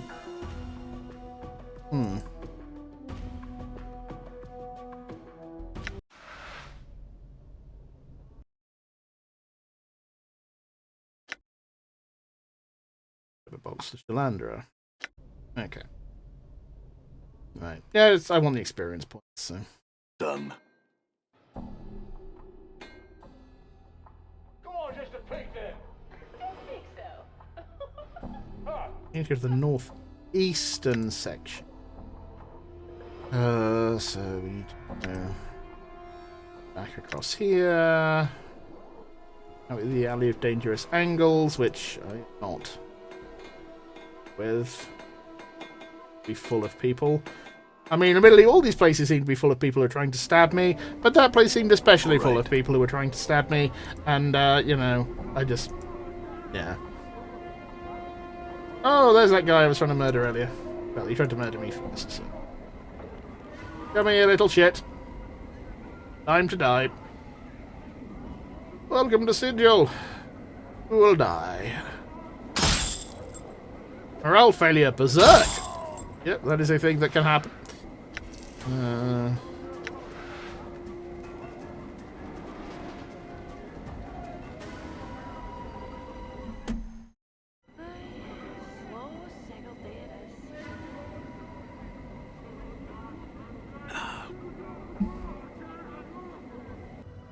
Right. Tomb, Angel's house, more dust management, mausoleum. Gathering dust bar, alley of dangerous angles.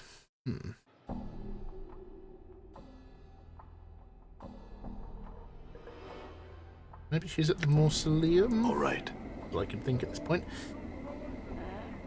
Looks like the Dusty's lost one of their deaders. All started Crutch will be telling his copper about now.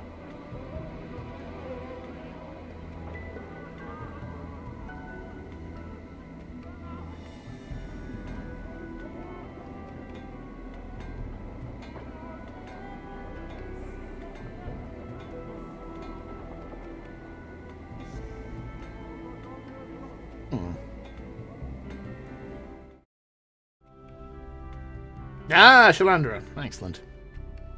I'm gone. Blast, almost had it that time. Don't you know it's dangerous to interrupt spellcasters when they're evoking a spell? Lucky for you, I was only practicing. What do you want? I wish to learn more about this box. You hold out Morador's box for Shalandra to examine.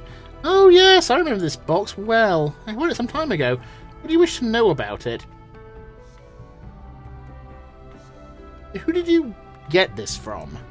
Let me think. I don't recall whom I got it from. I just remember I was down in the marketplace looking for some spell components when some person offered me the box. After tasting the box, I found it to be cursed, but was intrigued by the spells woven into the box, so I purchased it anyway. If you're so intrigued by the box, what made you decide to give it away? I was young and brash back then. In my relentless pursuit of knowledge, I carelessly undid one of the spells. Looked closely at the box. It was like new when I had it.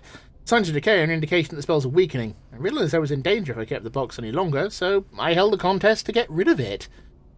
Contest? That was the most expedient way to rid myself of it. I simply invited all the bashers in the hive to fight each other to determine who was the best. Bashers are notorious for having big muscles and not much upstairs, if you know what I mean. They came like flies to honey, I offered some money, and the box was a prize. I believe some basher named Graskin won the contest. I have more questions to ask. You seem to know about magic. Can you tell me what spells have been put on this box? For many years I studied the box and tried to learn its secrets. Spell upon spell upon spell have been woven into it. To my amazement, my studies revealed all spells were of the type used to confine fiends. Fiends? You mean there are fiends trapped in this box? No, not fiends. A fiend. And judging by the sophistication and power of these spells, it would seem to be one of significant standing and power in its realm. You know the history behind this box? The only thing I've been able to learn is its name. It's called Moridor's box. As to who Moridor is, or the origins of the box, I do not know. More questions to ask. Can you safely remove the spells in this box? Seeking to remove yourself from this box, eh? That spell's the worst of them all. Basically, that particular spell draws energy from the current owner of the box and uses it to power one of the spell's confinement. That isn't the worst of it. The fiend can smell this energy and would more than likely hunt down that person should it escape. It's really a no-win situation to own that box. Either it drains you dry of your energy, or the fiend within kills you. I see. Is there a way to safely dispose of Moridor's box without hurting anyone? I'm not strong enough to fight or banish such a creature. It's been ages since I've been there, but there was a cathedral located in the middle of the Alley of Dangerous Angles. A priest or someone who gains their power from a higher source might be able to help you. Oh, you've been a great help. Thanks. Updated my journal. Okay, so we do actually now need to venture into the Alley of Dangerous Angles. Okay,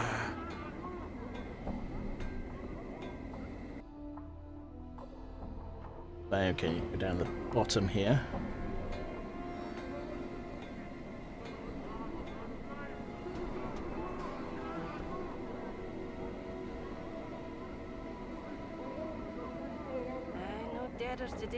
Well, ones looks what is like. it? You said Farod was to the... Oddly enough, south and west of the mortuary is an...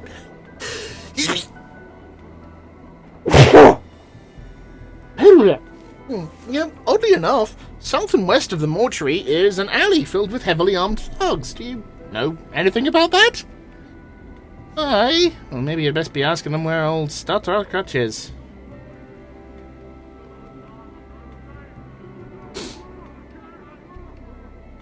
Enough of your lies. Tell me where Farad is, girl, or you'll soon mumber among the city's dead. Okay, just bluff. Oh, bluff. My bluff's probably better than my actual threats right now. Oh, that, I know where to see if you about get.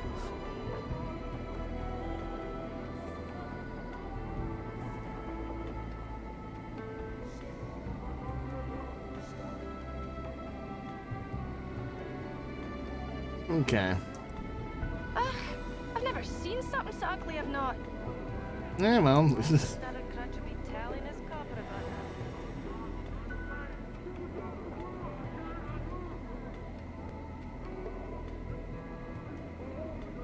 and the game has crashed, I think.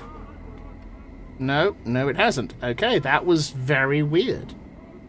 It almost seemed like the game was crashing for a second, and then it didn't.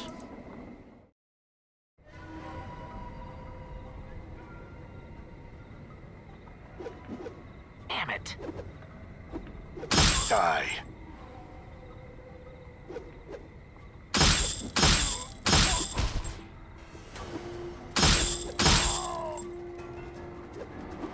Did you see that?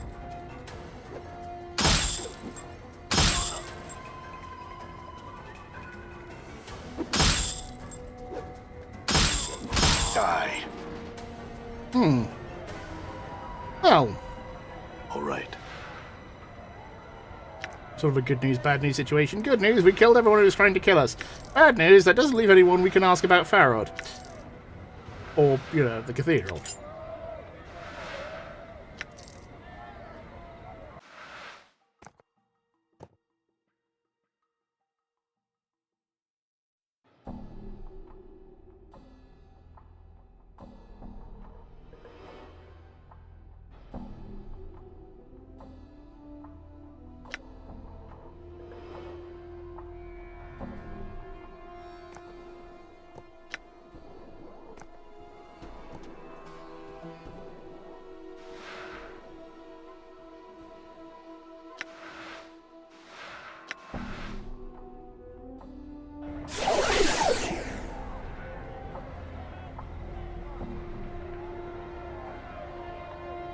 It's a very delicate-looking structure, ready to fall over at the first strong wind that comes its way.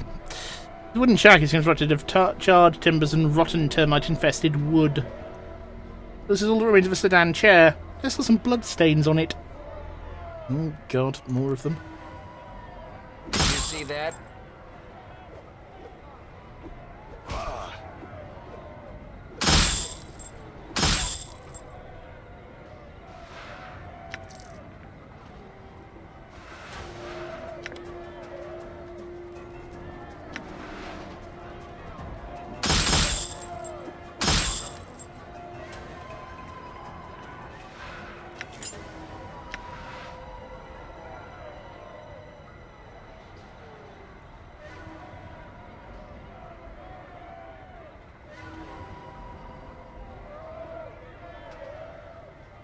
See that?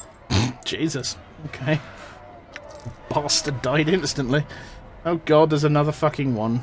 Fucking hell. This is probably the worst place we can be in city the first time.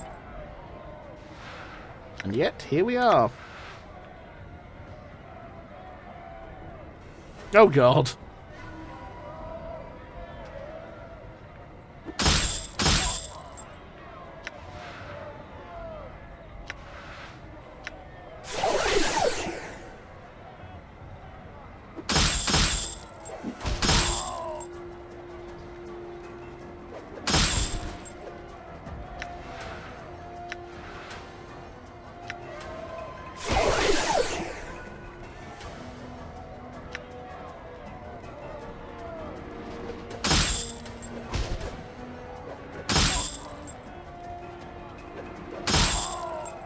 I'm gone. Gone then.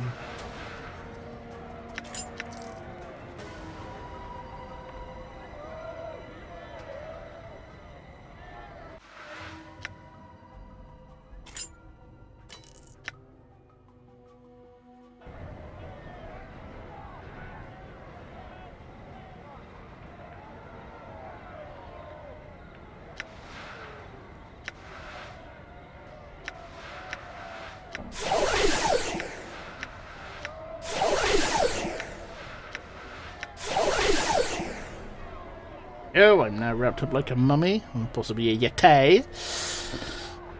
Oh, wait, hold on. Hold on, everyone. I'm gone. Rotten William. I mean, he's no Robbie Rotten, that's for sure. Damn. Oh, hit him with your litany of curses. Your sheer ugliness stabs pain into my eyes.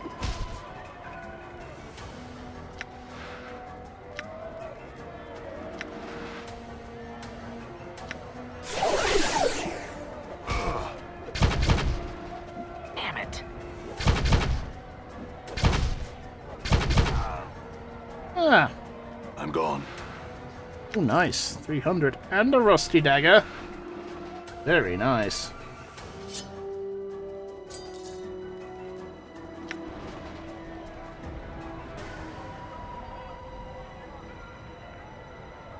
Each of stone goods has just been thoroughly plundered. Quick filter consisted of makeshift materials.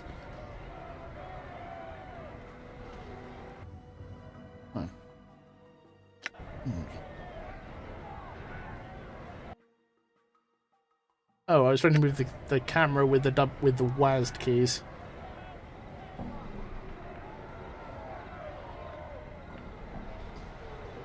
I'm gone.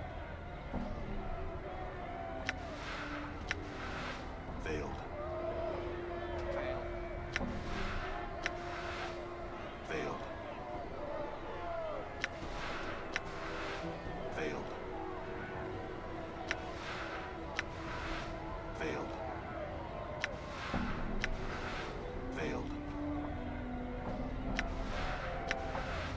Failed. Hmm.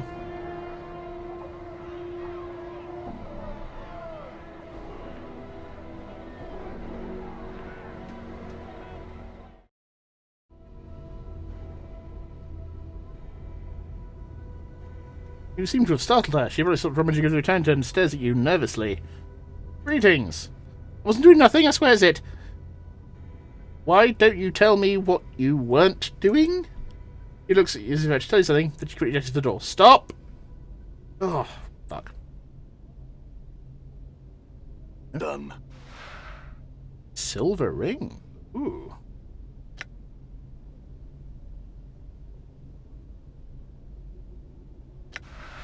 Huh? Mort, you pick it up. Okay.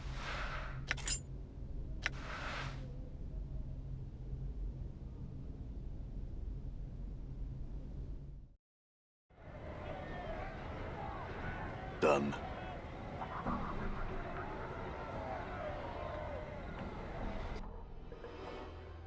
Ruined cathedral, burnt building. Okay, that's the ruined cathedral. Can we get in there? Ooh, wait, if we go around the side here, that seems...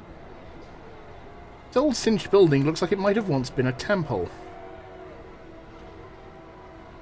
An entrance somewhere. Aha! Ola. Ola. Ola? Let's go with Ola. Welcome to the Cathedral of Auska. Have you come to worship Auska with me? You can be his second disciple. I seek counsel concerning a box and a fiend. You explain to him your predicament. Aula seems to consider things for a moment and speaks to you. I, a humble disciple of the great Auska, can indeed help you. First, you must relinquish the box to me. Give him the box.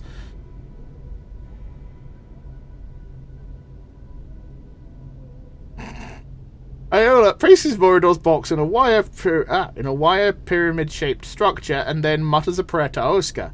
A familiar shimmering of a portal soon fills in the sides of the portal pyramid. Iola then casually reaches through the portal and flips open Morador's box.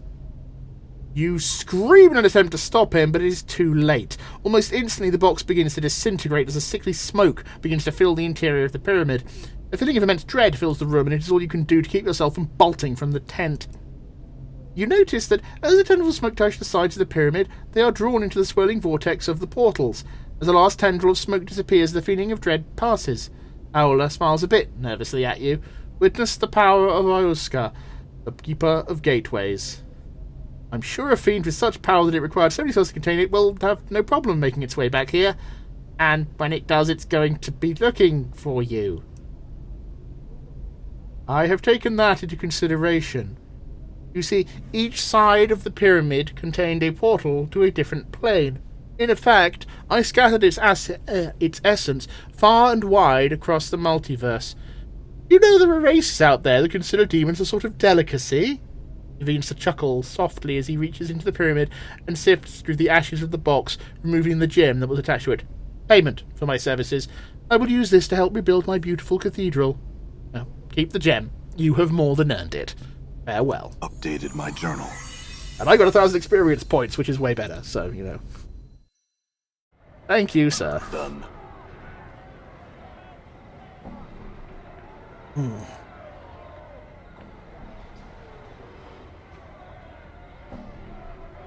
Okay, that was fucking funny.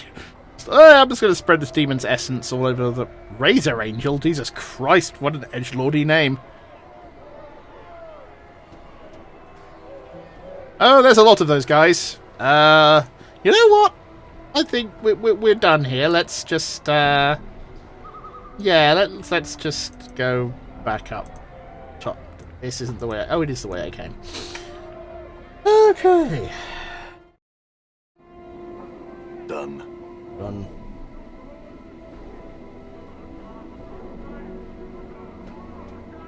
Where do we want to go now?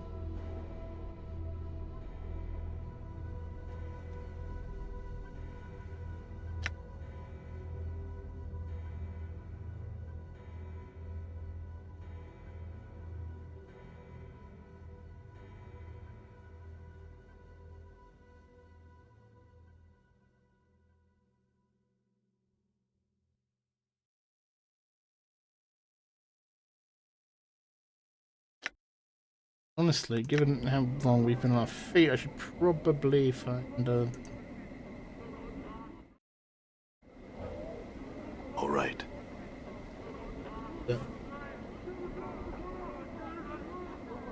I can keep going for a bit. Right.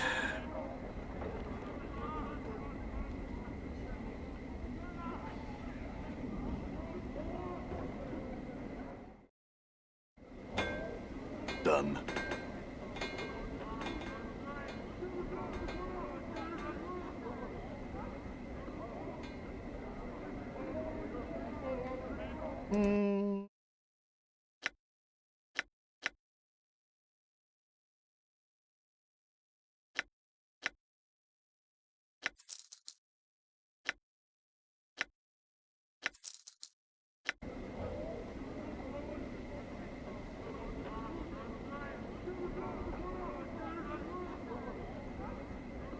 Nope.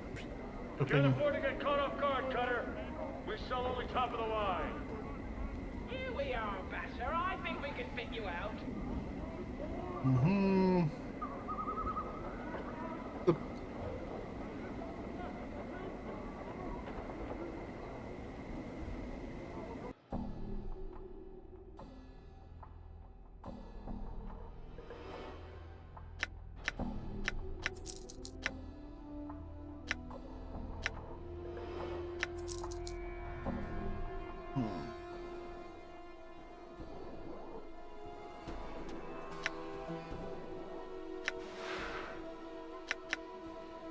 Ooh, I can buy multiple of...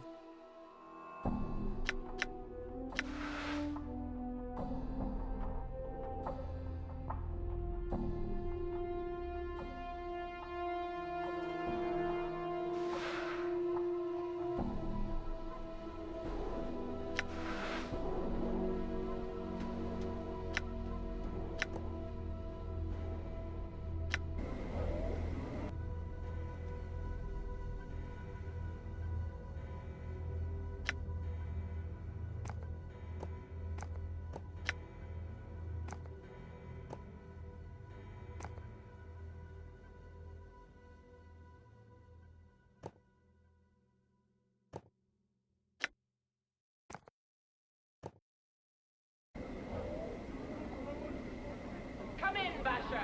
Look here, the finest Toledo blades.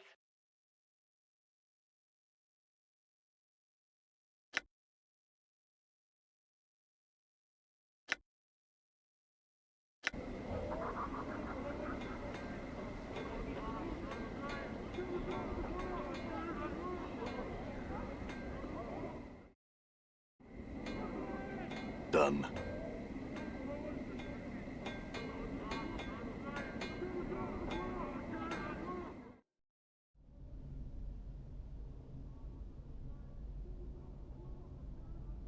Nest here.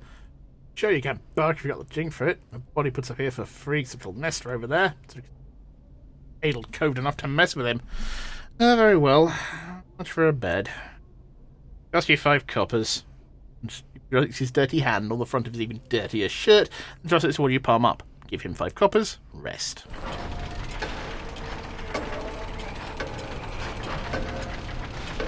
I mean, it's not quite the same as the inn animation in Baldur's Gate. You have rested for 8 hours. It's now the morning.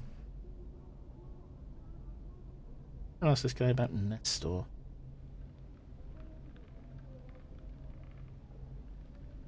And... well... All right. Done. Didn't ask about Nestor yesterday. I'm gone.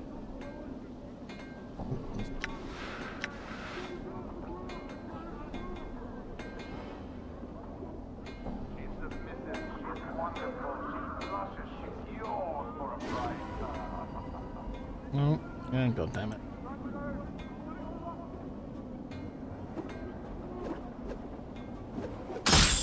Damn. Damn it.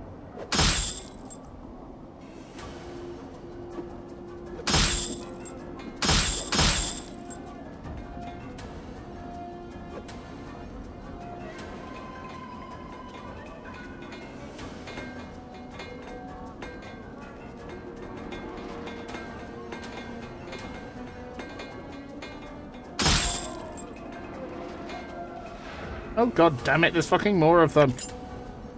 Jesus.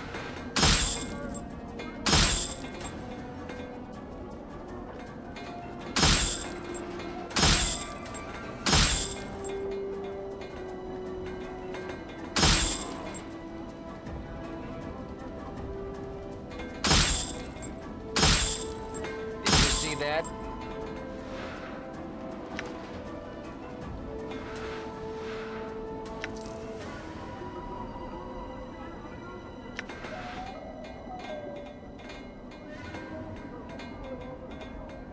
Hey, you! Hey, Cutter, come on inside and get warm! We'll get you a nice bed! Do anything you want. All right. Promise, won't you, honey?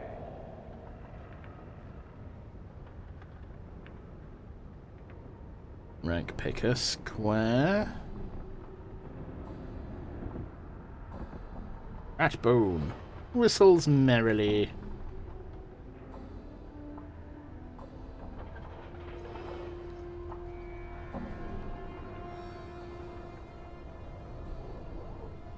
This man is whistling a cheerful tune and playing with a well-kept fighting knife. As you approach him, he stops whistling and gives you a curious look. What you want? I had some questions. My name's Ratbone, cut arm, thief for iron, employs Shergrave, the boss of the collectors that you see around the square. He pays me mostly to learn his lads to be real quiet like, and out to fight when he runs into a spot of trouble. It's like the only questions I'll answer for you, Cutter. Sniffs and shrugs. He for hire, could you... Looking for a man named Farrod. You know where he is? Ratbone shakes his head. No, I don't. Here he's nearby, though. Some of his lads come running through at times, making for some hardy hole that's who knows where. Somewhere up on those elevated platforms, I'll bet. Well, that's none of my business. He shrugs and spits to the ground. Live and let live, says Ratbone.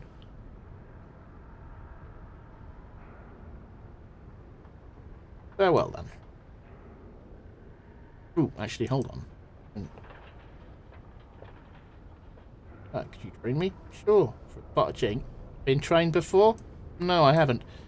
That's fine. I'm going to cuff you now. So dodge. He suddenly swings his open hand at your head. Dodge the blow. You avoid Ratman's bow. Not bad, Cutter. Now, about that spot of chink. 50 commons and I'll see you trained right up. Sounds good. Yeah? You know what you got to stop doing whenever you do it, right? You can't be a warrior and whatnot and a faith. Am I right with you, Cutter?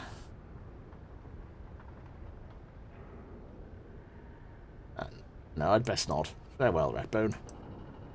Okay, yeah, so he trained me to be a thief, but I don't really want to be a thief. I mean, I'd switch to wizard, I think. That would make sense with the stats I'm going with on this, but thief, not really. The midwife's hut, Sharegrave's kip.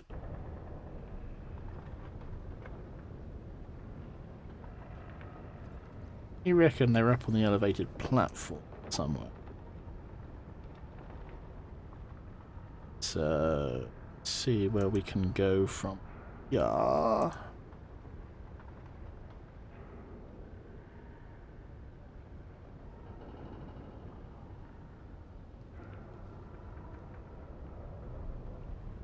This archway leads only inches into the small building before becoming blocked by a solid wall of refuge. The rubbish is packed so tightly it may as well be stones and mortar. As you come closer, however, the archway's outline begins to shimmer. You notice a handful of junk you've been carrying about begins to shimmer as well. Thrust the junk into the archway. The wall of refuse flickers, wavers, and seems to fold in on itself, revealing an open space beyond it. The passage, or portal, seems to have formed within the frame of the archway. Ah, okay, so we got a portal. Interesting. And that leads us down here?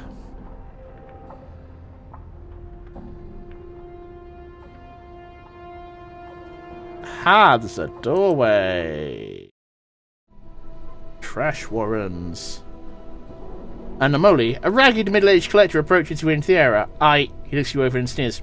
Don't know you. I don't believe I've made your acquaintance either. Collector continues to glare at you. I'm looking for a man named Farrod. What are you looking for is no concern of mine, Burke, he spits. What is concerned is that you're still breathing in my presence.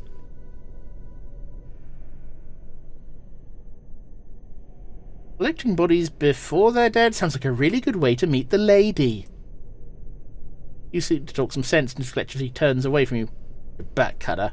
Most here will torture you with their blade before their bone box. If you stay much longer, I'll be doing the same. Whatever. Ooh, thinks he's a hard man. Ooh. Done. Alright. Thug. Not of rags, he uses bedding. The walls of this trash are made of junk, crushed together by the weight of the mountains of garbage above.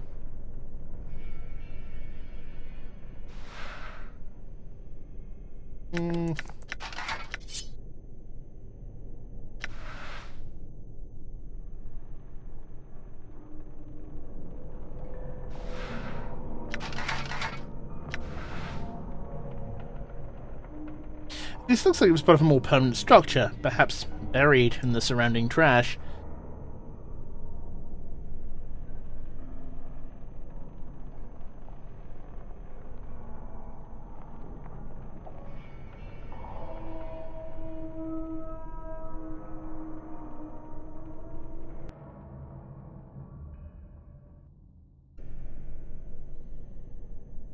Ooh, you gotta fight.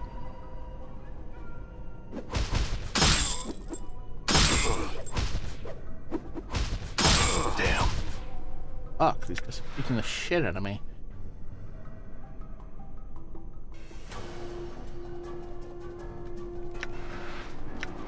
See that?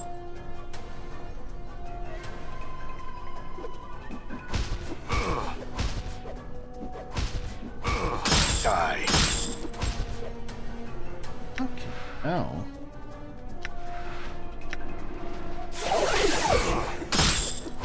Damn it.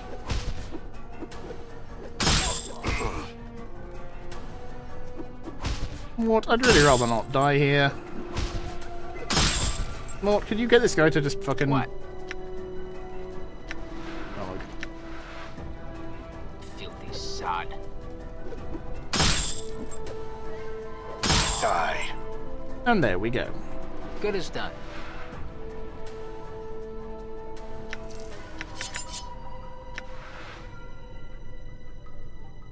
I'm gone.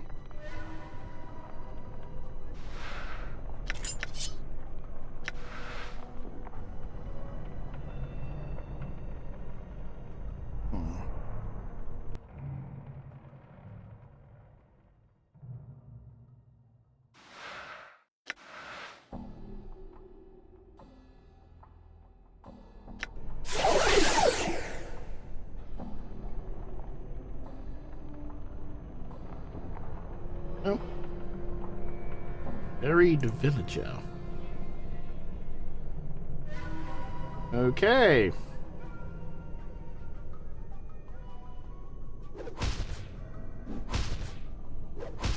It would be great if I could actually do some fucking damage, please. Not die. I'm hurt. Yeah, no shit.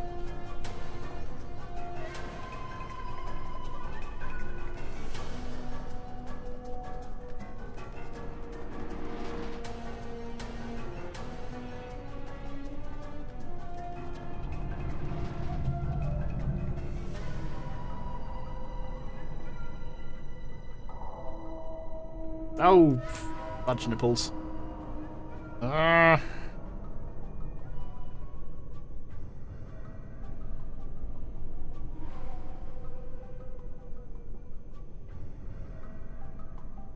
you approach the room, a large, heavy-set man gets up from his chair and approaches you. Lo there, name's Bish, who might ya be? Hi, my name is Adan. Adan what? Bish stares blankly at you, then she said violently, I never seen you before, and Pharaoh didn't tell me about no Adan coming, he said. You notice his hand move slowly to his weapon. You best be telling me what you're doing here, Buck. I'm looking for a journal. Are you saying you've been here before? Journal or no journal, I never seen you in my life. Says to me you've been snooping around under my nose, it does. Bish suddenly draws his weapon. Hope it was worth your life, Buck. Oh, for fuck's sake. Why is everyone trying to murder me? Encore, encore. Yeah, one of them just appeared to be very Now, good. Chief, you snore really loud. Thanks. Seamstress's house. Martyr. You see a blockish woman dressed in a heavy burlap robe. She lumbers around the room, her joints popping as she bends over to pick up objects from the various tables. Her hair is bound back from her head with a bone hairpin, and she has a sour, curd-faced expression. She's mumbling to herself in a sing-song voice. Greetings. The woman doesn't appear to hear you. Instead, she stumbles back to one of the long tables and begins picking one of the corpses. Come on now, she clicks her teeth. Don't be all difficult on Martyr. He's being difficult, isn't he, Martyr? Yes, he is. Greetings? Martyr leaps away from the corpse, startled and it's a piercing shriek. Aye! She catches her breath and hisses angrily at the corpse on the table. If dead you were not, you might have said something earlier. False corpse, nasty corpse, yes. Have yous no shame? I'm the one who spoke, not the corpse? Martyr squints and turns. Eh? How'd you get over there so fastus?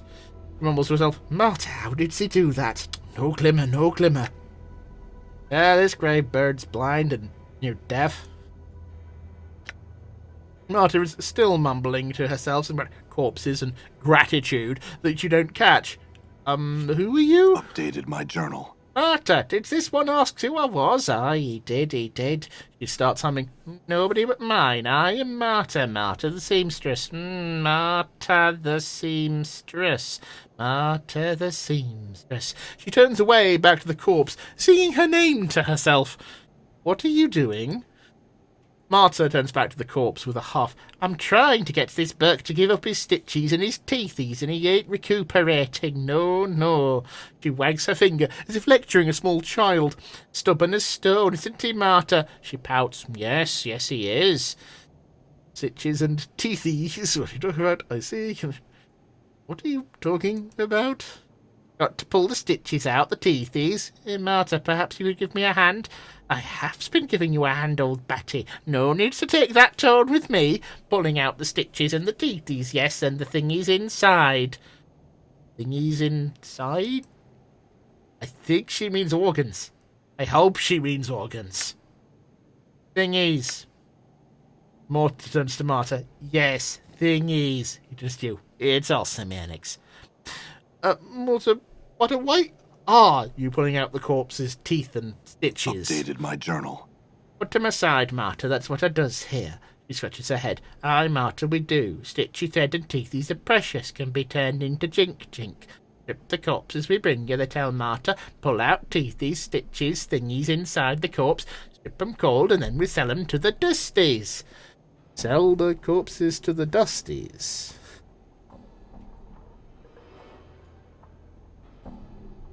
Who tells you to do this? Rat-faced gimme pig Quint and the other crutch-obble crutch Farrod. Isn't it that right, Martyr? He gives a queer smile and nods. Aye, it is, Martyr. What do they do with the things you dig out of the corpses? Sell? Sell for shinies? I see. Can I ask you some other questions?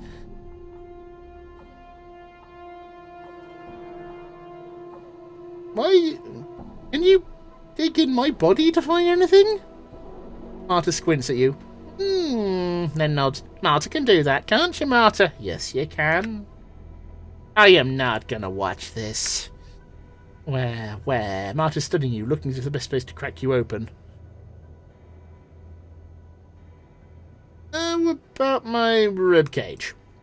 You lie upon the table and Marta stands over you, a chisel and mallet at the ready.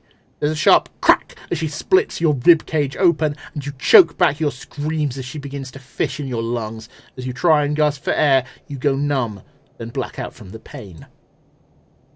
Your vision slowly returns, seeing Marta stand over you, shaking her head. Nothing found, eh, Marta? She shakes her head. No, nothing, Marta, no luck. Shall we try again? Let's try the stomach, shall we? You lie upon the table and Marta stands over you, a rusty knife at the ready. There's a stabbing pain. She slices open your abdomen, then cuts brutally downward in a saw-like motion, exposing your innards. Despite the pain, you watch in morbid fascination as she lifts up your stomach. Your vision slowly returns to see Marta standing over you, shaking her head. Nothing found, eh, Marta? She shakes her head. No, nothing, Marta, no luck. Shall we try again? Check the intestines. Nothing can be lodged in there. You lie upon the table and Marta stands over you, a rusty knife at the ready. There is a stabbing pain as she slices into your abdomen, then cuts brutally down with a saw-like motion, exposing your innards. Despite the pain, you watch in silent, morbid fascination as she plunders your organs, humming to herself. Ah! There is a wrenching pain as Marta lifts the ropey mass of your intestines, blood and other fluids streaming from it. Look at this, Marta. Look at this. I see. Cut there. Marta makes a small, deft incision in the side of one of the intestines, and you hear a ding as something small and metallic strikes the floor. Updated my journal. Marta then dumps the soupy mass back into your torso, then reaches down, picks up the object. A ring, it appears, and she flicks it to you. Pretty, eh, Marta? She nods. Yes, Marta. One shouldn't swallow such a thing. No. Thanks. Was there anything else? No, nothing more, Marta. Shall we try someplace else, Marta? Crack open my skull, if you would. You lie upon the table, and the last thing you see is Marta standing over you, chisel and mallet at the ready. There's a sharp crack, and you scream as everything goes black. Updated my journal. Your vision returns slowly, Marta standing over you, shaking her head. Nothing found, eh, Marta? No, I had some other questions. Ooh.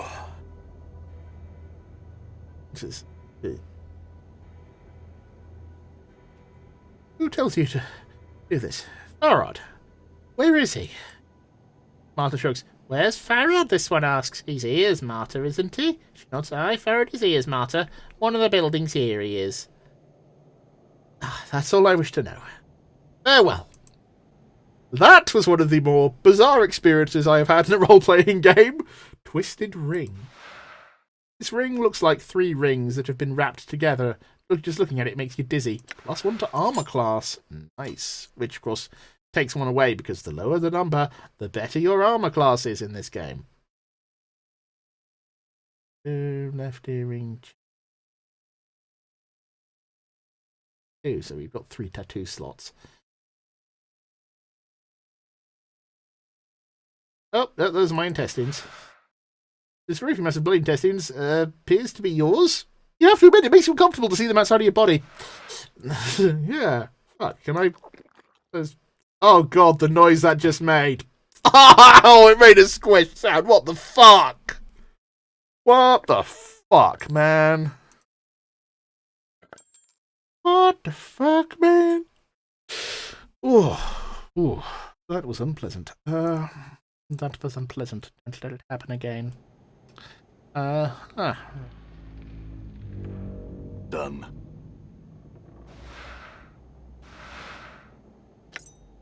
Bread, thank you.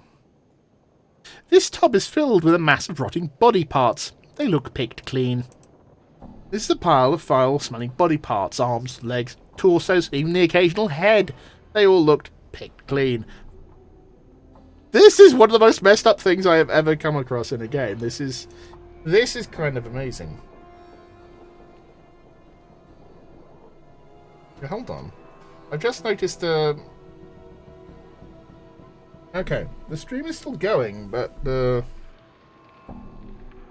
Okay, is anyone actually able to see this?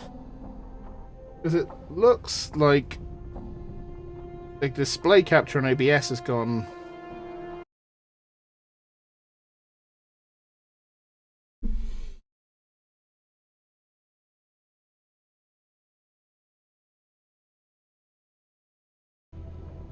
Okay, there we are. I don't know if you were just getting a static shot of the game for the last while, in which case I deeply apologise. No one said anything, so hopefully it's okay. Right, so that's back to the buried village.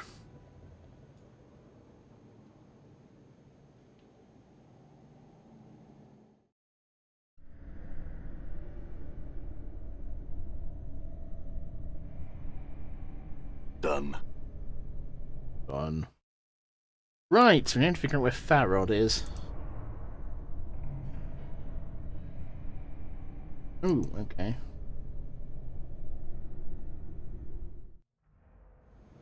Small dwelling. Villager. Done. Nope.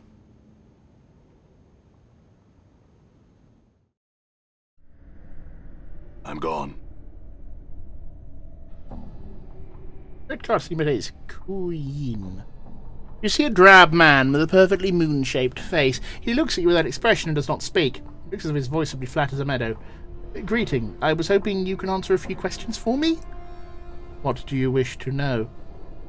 Tell me of yourself. I once lived in a land of metal machines and doors that opened at a word. I dream of the pristine metal cities and the empty shells that are our people. I had a number and a name there, and now I have neither. Like all my kind, they are all I have. They are all I have had of my own all my life. They were stolen from me. Without them I am nothing. I request your aid. Who has your name and number? Updated my journal. The one who used to be Radine. She stole them from me. I offered her the shelter of my name and number, and she stole them from me. They are lawfully mine and by right. Find her. She is in this village. Well, I'll see what I can do. Okay, so...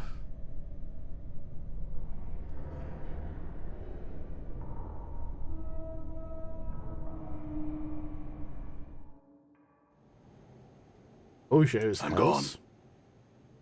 Ojo. All candles give off anemic light. You see a burly man with a slack jaw. The spark of intelligence is, in his eyes, little more than a brief flare. Who are you? He blinks at you. Point at him. Who are you? Ojo.